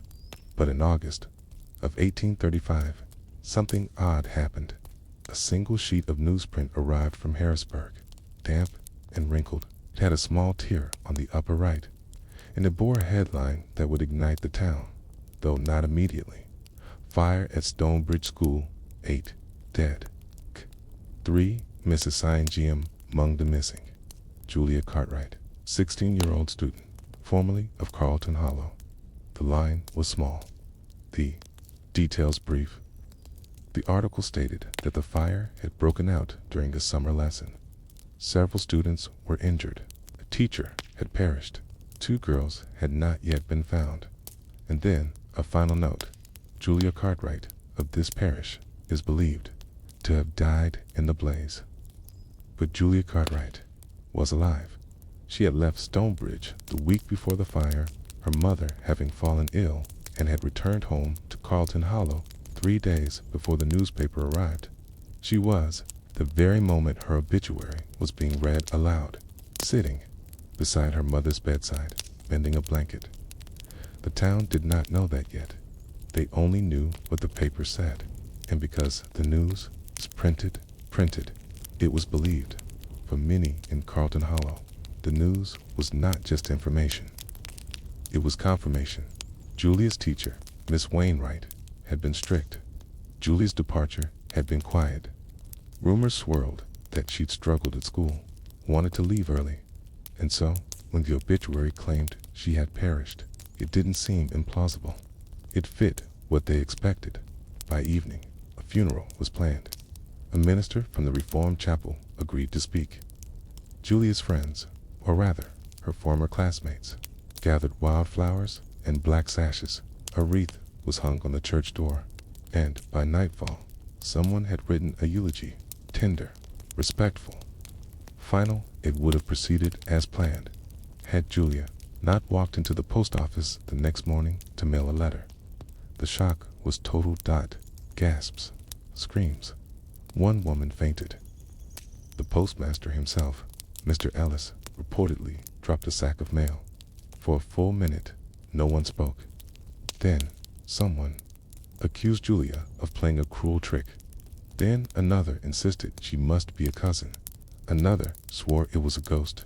Julia, confused and then panicked, returned home in tears.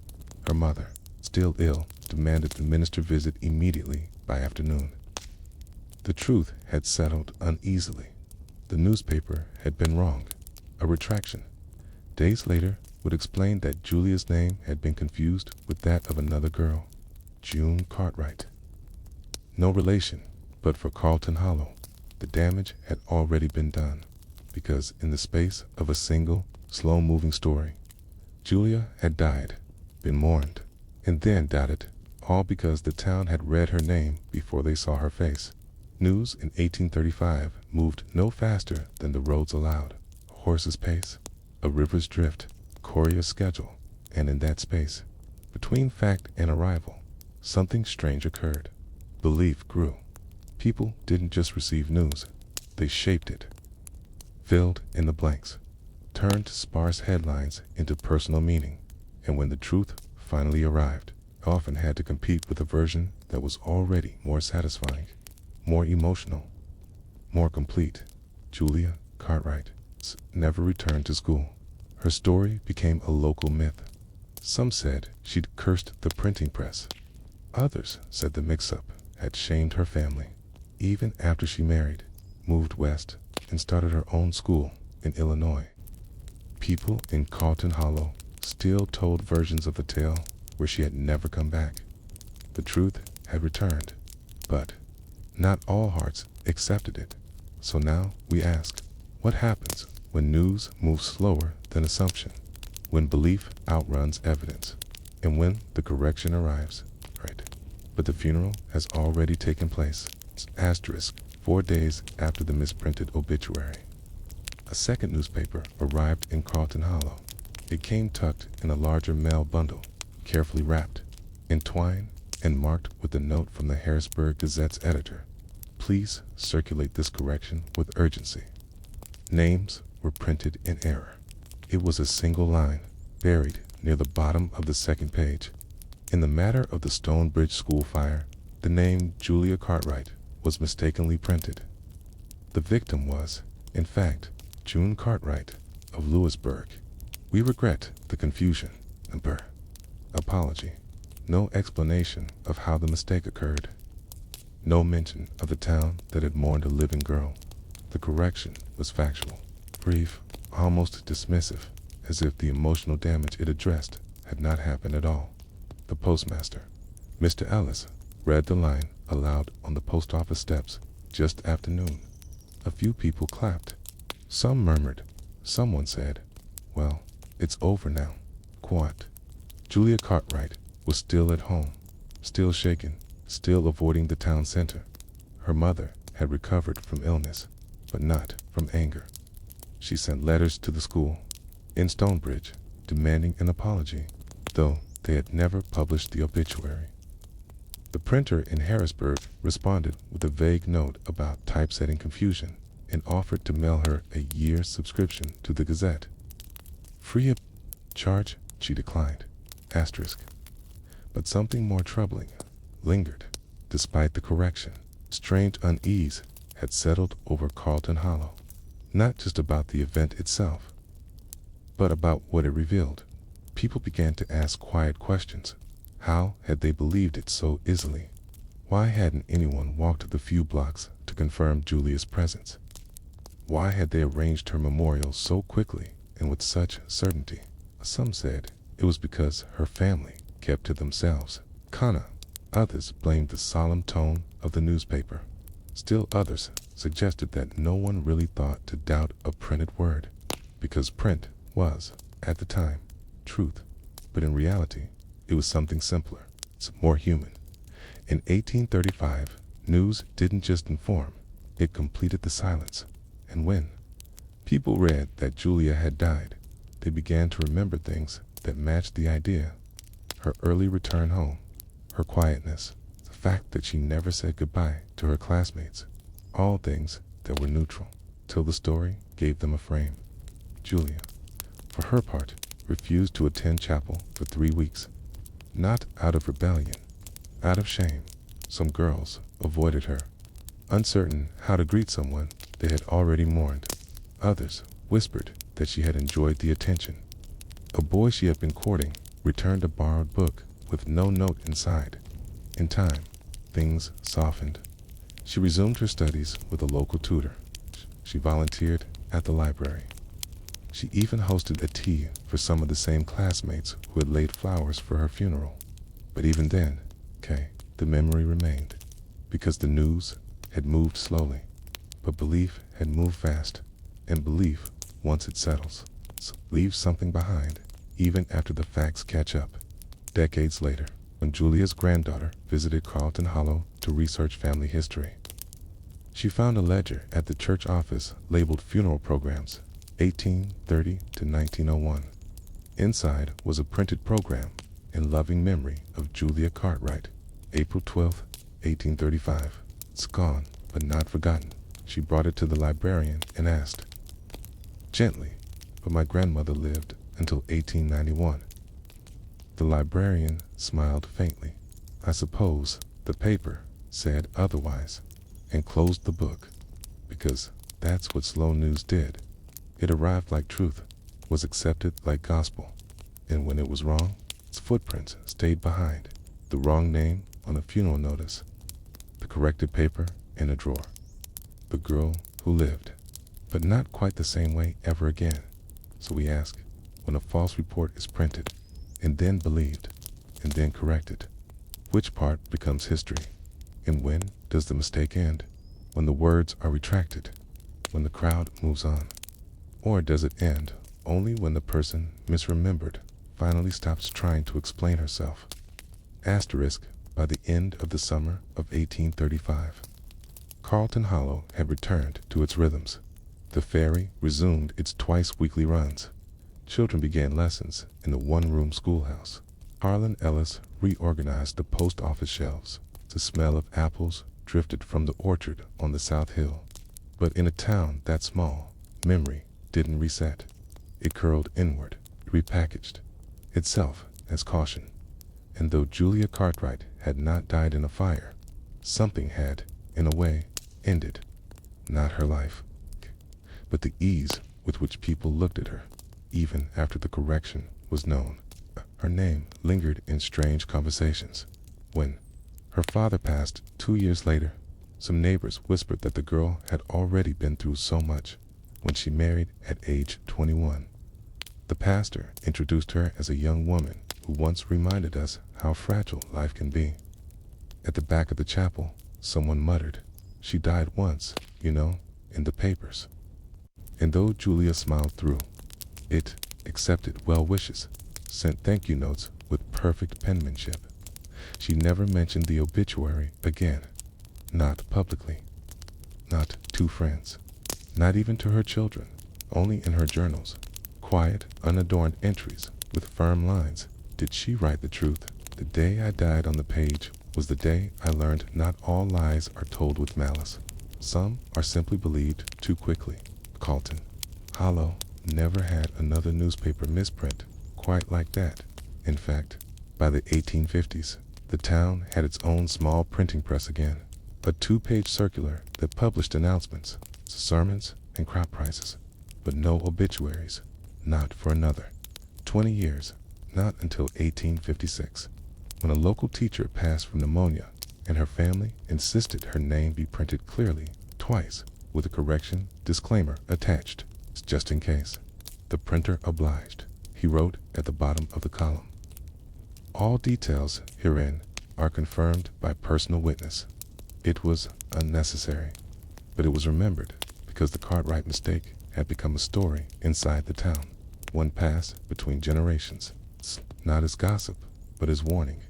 Not a warning about fire, not even about journalism, but about haste, and that is what slow news once taught, for better or worse. It taught that what arrives slowly can be swallowed whole, that an extra day between the event and the report is not just a gap, it's a window, a space for imagination, assumption, framing. People didn't just read news. They lived inside it while waiting for more, and when that final piece of truth arrived, it had to fight for space. Today, we imagine slowness as an inconvenience. We crave speed, instant footage, time commentary, live reactions to things we don't fully understand. But back then, when words had to travel by foot and belief had to wait its turn, slowness shaped everything. Belief grew in the gaps. Falsehoods arrived early and settled like dust, and even when the wind changed, not all of that dust blew away. Julia Cartwright's obituary remained in church records until 1904, when a new clerk, confused by the inconsistency, struck a thin line through her name and wrote, "See correction, Gazette, August 19th, 1835. But the page was never removed, because once something is printed, it has to be unlearned, not just erased. So now, in a world of endless scroll and infinite feed, we ask, when the news moves too fast, we miss details, but when it moved too slow, how many wrong stories had time to grow? How many lived lives with the wrong ending already told? And how many of us still walk through the world, correct, present, alive, quietly carrying someone else's mistaken headline? Asterisk, in July of 1911, just outside Carson City, Nevada, a group of Northern Paiute drummers gathered on the edge of a dusty field. They had no signs, no speeches, no photographers. Lead their drums, elk-hide, stretched over cedar frames, keyed with padded sticks that had been passed down through families for generations. Their purpose was clear. They had gathered, not to protest, key to remember, to preserve what had already been taken, and to warn of what was still quietly vanishing. It was not a war dance, not a celebration, but something older, something ceremonial. The beat they played was slow, steady, unhurried, a pattern used by their elders when returning from winter hardship, meant to announce survival, and to summon community back together after separation. But no one from outside the community came, except one man, a traveling journalist from San Francisco named Edgar B. Holloway, who happened to be passing through on his way to a state water rights meeting. He heard the drums from his hotel porch. He followed the sound.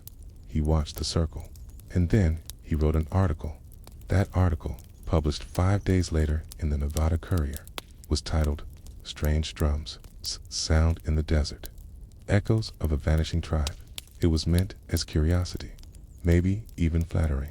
But what it revealed And what the drummers themselves had long suspected was that America still saw them only as ghosts. The article described the gathering in poetic, vaguely exotic terms. A line of brown faces, each weathered and deeply still, circled slowly as the drums spoke a rhythm perhaps older than this republic. But then came this line. They seemed unaware of the world around them. The state water meeting carried on just a mile away, but these drummers play as if history no longer applies.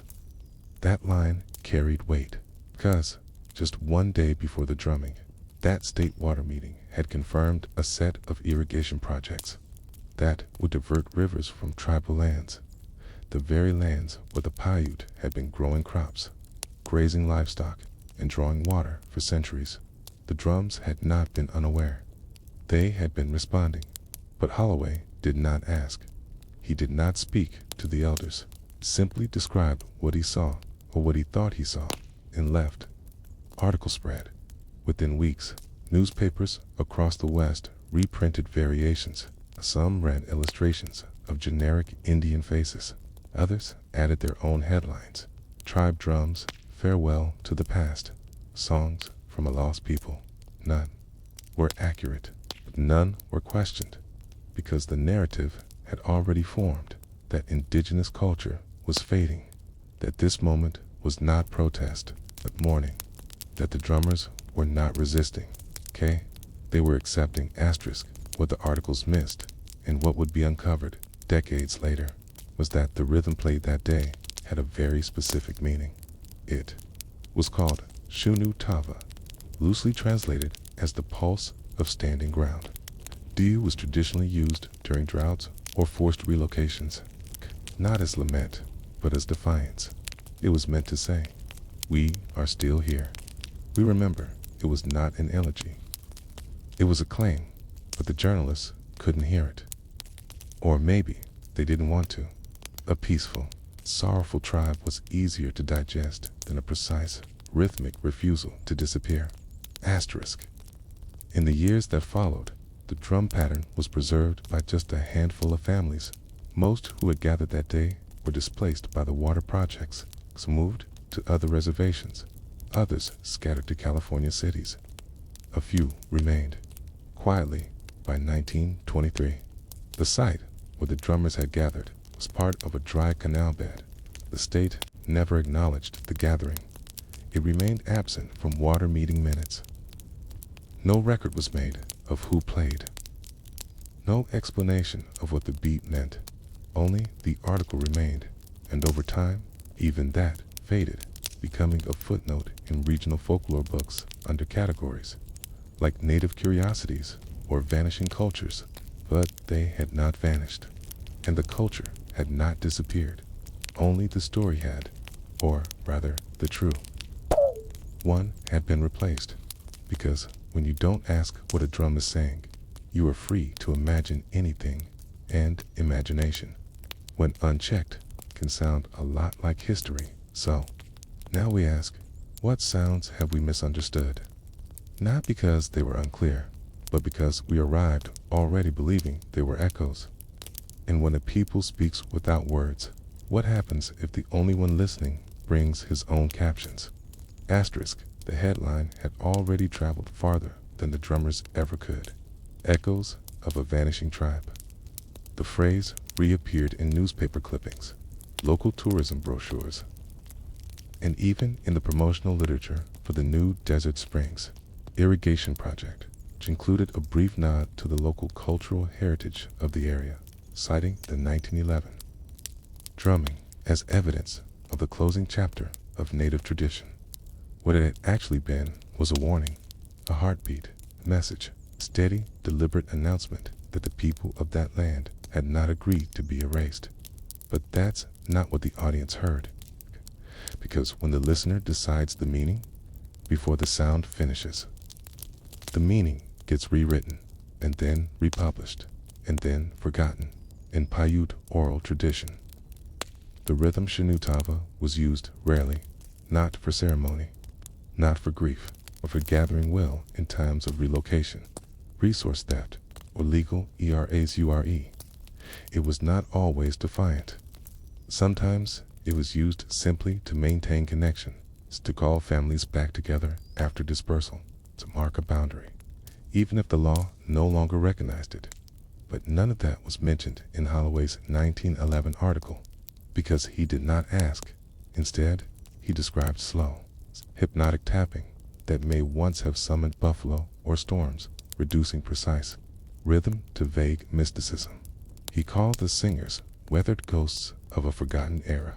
He suggested, without speaking to a single person present, that they were marking the last time this land would carry their sound.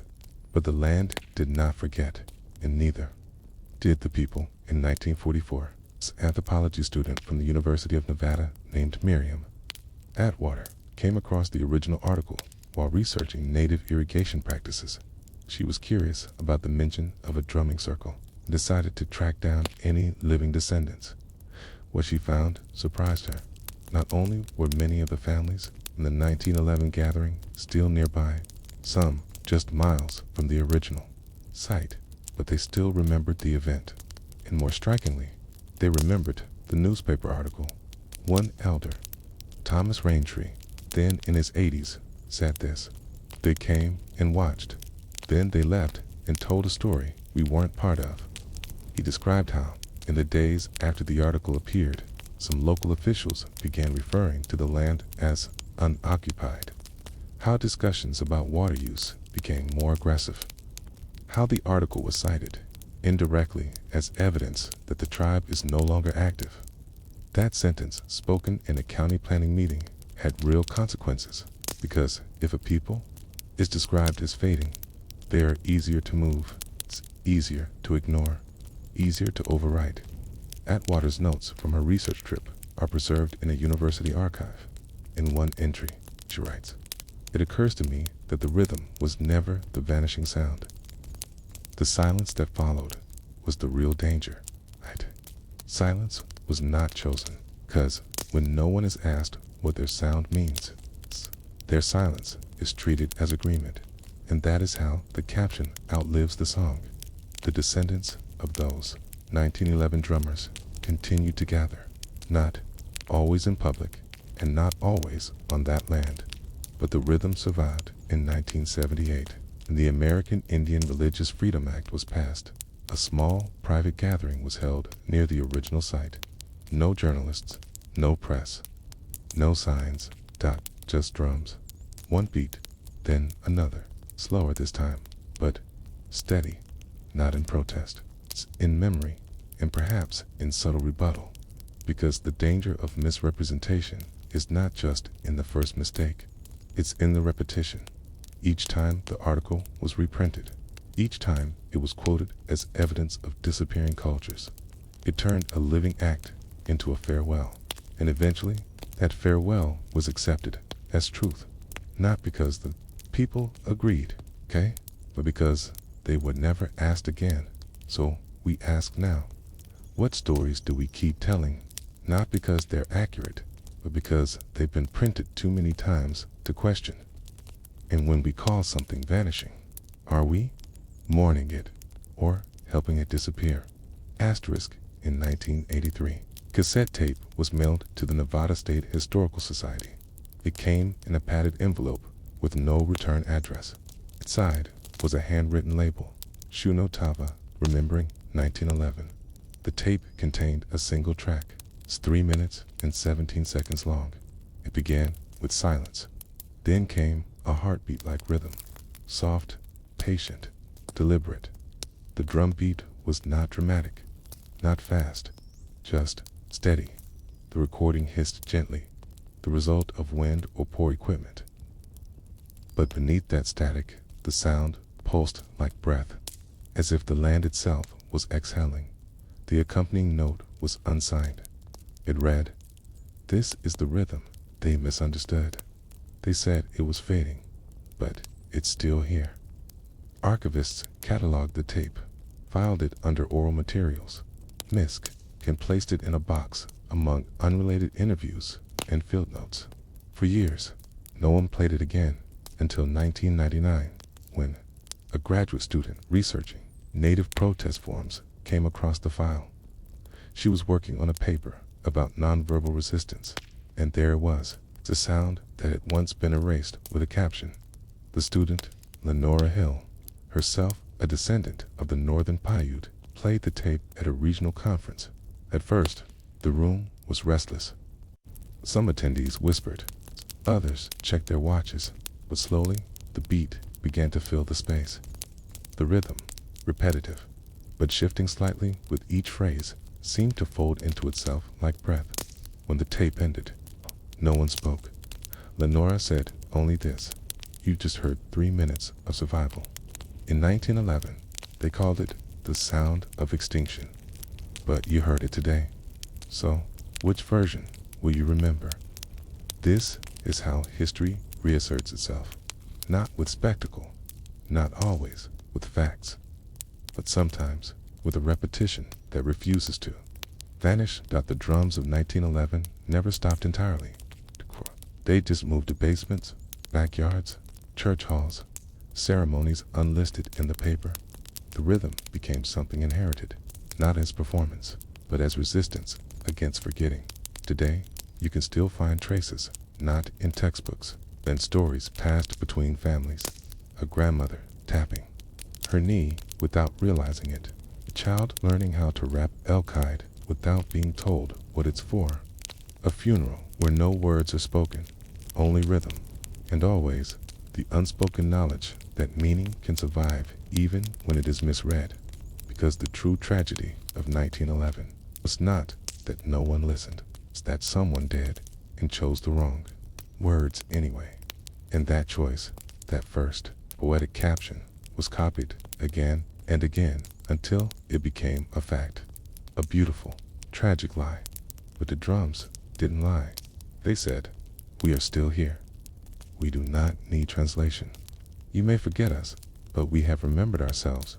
So now we ask, how many truths are still drumming softly?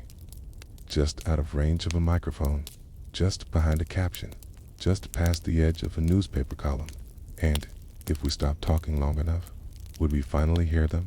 Asterisk. They were just students. Some barely 14, most no older than 17. Shirts tucked in, hair brushed flat, eyes glancing sideways to see if the cameras were still there. They stood on courthouse steps, sat on lunch counter stools, walked through angry crowds with their books clutched tight to their chests. And each time, long before they spoke a word, someone else had already decided what they meant.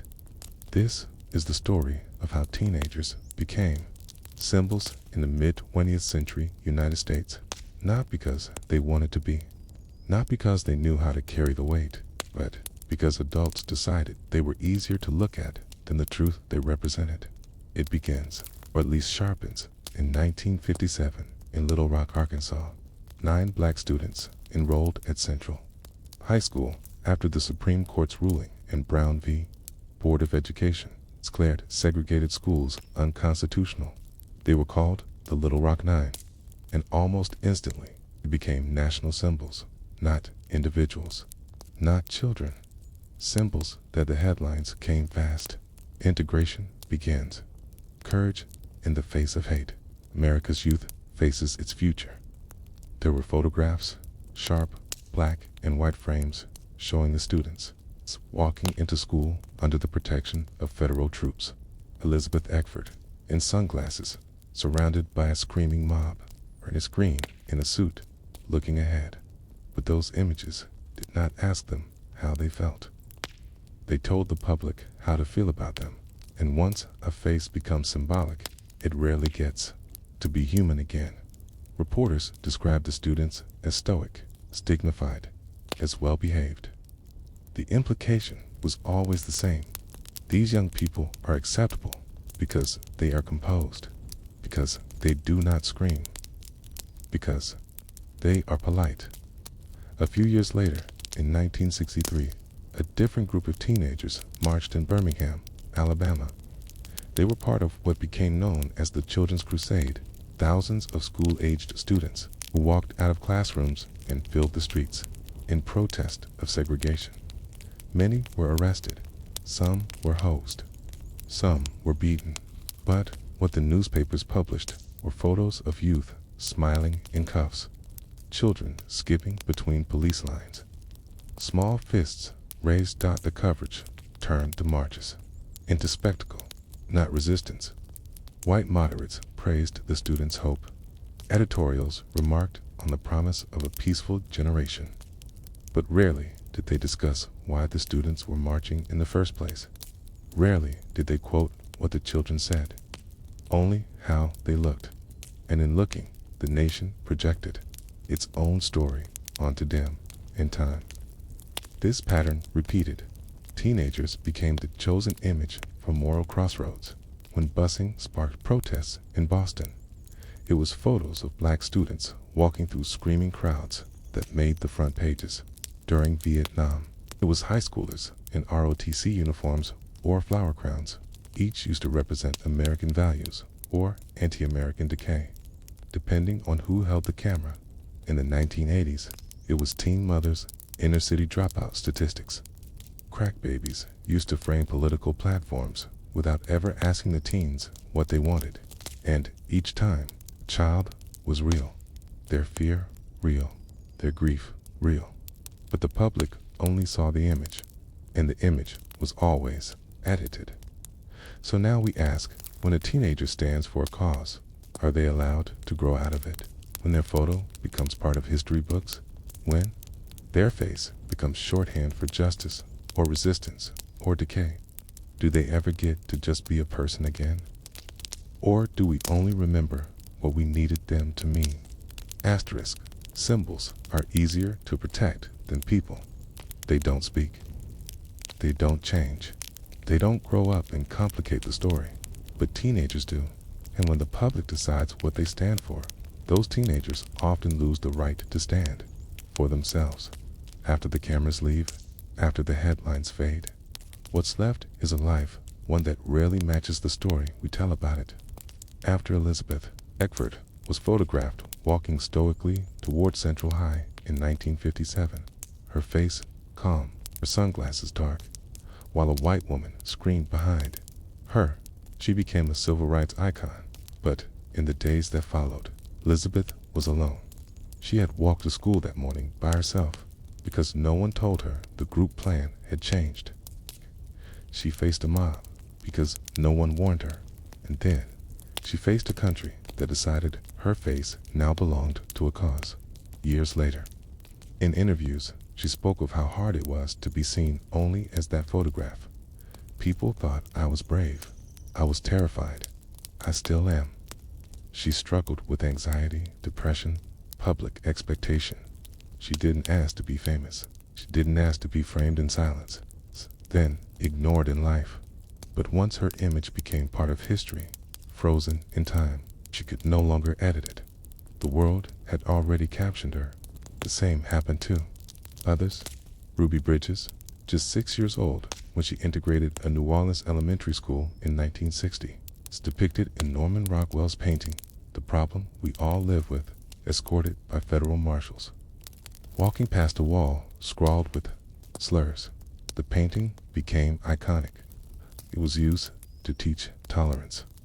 It hung in the White House, but few textbooks asked what happened next. How Ruby spent that entire year alone in a classroom. How teachers refused to instruct her. How white parents pulled their children from the school. How she ate lunch by herself. The image taught a lesson about courage, but it often skipped over the cost.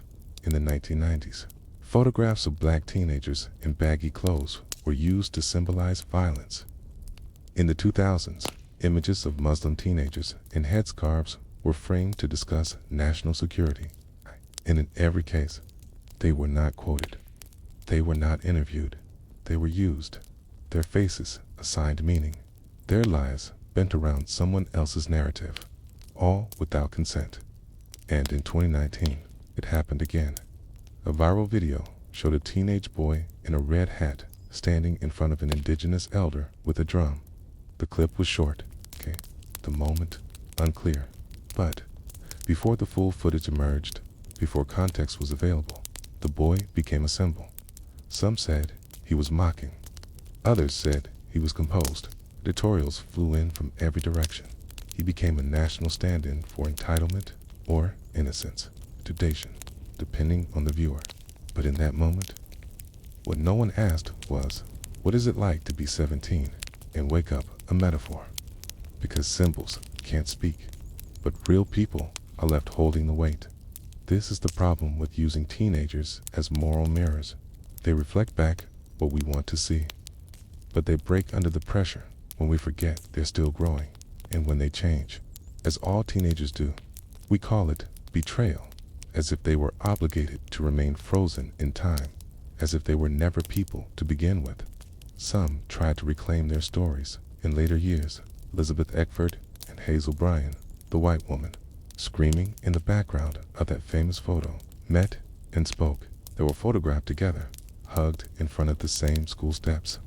The image made headlines again, but what those stories didn't always say is this: their reconciliation was temporary.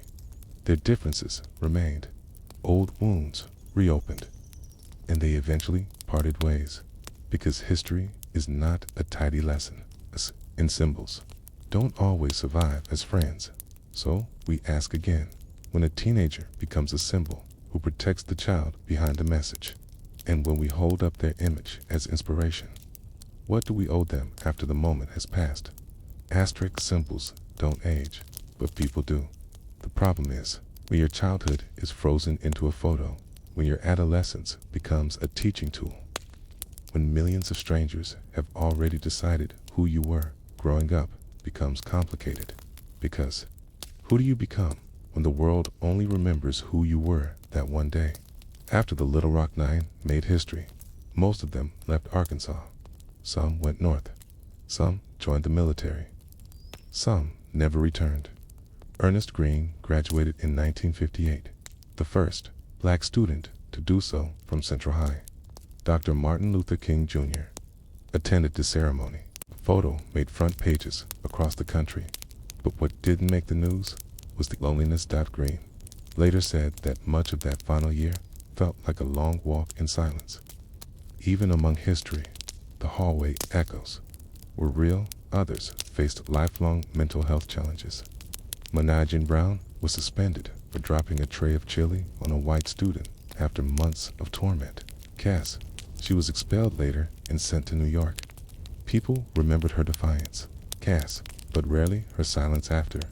Even decades later, during interviews, many of them struggled with being seen only as symbols. "We weren't heroes," one of them once said. "We're just kids trying to go to school." Okay? And this is detention history rarely shows. When a child becomes the symbol of a nation's struggle, their real life becomes less theirs. They are asked to relive the moment again and again, asked to comment, to inspire, to be perfect, to still carry the weight of a cause they didn't volunteer for, only walk through in the public. Hungry for moral clarity often fails to ask the quietest question: how did they heal? Because healing doesn't make good headlines. Growth doesn't fit into a single photograph. Think of the Birmingham children jailed for marching. Few remember the names. Fewer still know what became of them. Some returned to school quietly. Some struggled, faded from memory. The movement went on. The photos endured, but the bodies aged. The spirits changed. The ordinary returned, and no one documented the thousands of ordinary Wednesdays they lived afterward. No one framed the years of therapy, or the mornings they woke up wondering if it was worth it. Because history doesn't reward those kinds of survival. It only asks that you stand still long enough for the camera. Even Ruby Bridges, that little girl in the white dress with the lunchbox, once said in adulthood, "It's hard to be a living monument." People forget I had to keep living. She raised her own children, started a foundation, walked back into the school decades later, this time as an adult speaking to students. But still, people approached her like a statue, not a person, still expecting that same silent bravery, not grief, not fatigue, not complexity. The recent teens Those who found themselves in viral clips, misunderstood, still frames, and breathless social commentary live in a faster version of the same cycle. In an era where symbolism spreads faster than truth, a single moment can redefine your name forever. And when you are 16, what choice do you have but to play along or disappear? So, what do we learn? That courage isn't always loud. That symbols, while powerful, are poor containers for people, okay? And that no matter how iconic the photo, there is always a longer story behind it. A longer silence, a longer shadow, longer human truth. Some of those teenagers, now adults, have reclaimed their voices. They've written books, they've spoken in schools, they've testified, organized, or simply lived quietly, refusing to be reduced. But some haven't. Some chose not to speak again. Some wish the photo never existed. Some will carry the ache of being known only for a thing they did not ask for. And so, the next time we frame a teenager as a symbol, a vessel for our outrage or hope or nostalgia, we must ask, will we still see them when they outgrow the image? Will we still listen when the photo fades? Or will we, like history so often does, leave them behind once they are no longer convenient? Because to truly honor their courage, we must also honor their silence and their right to simply be **.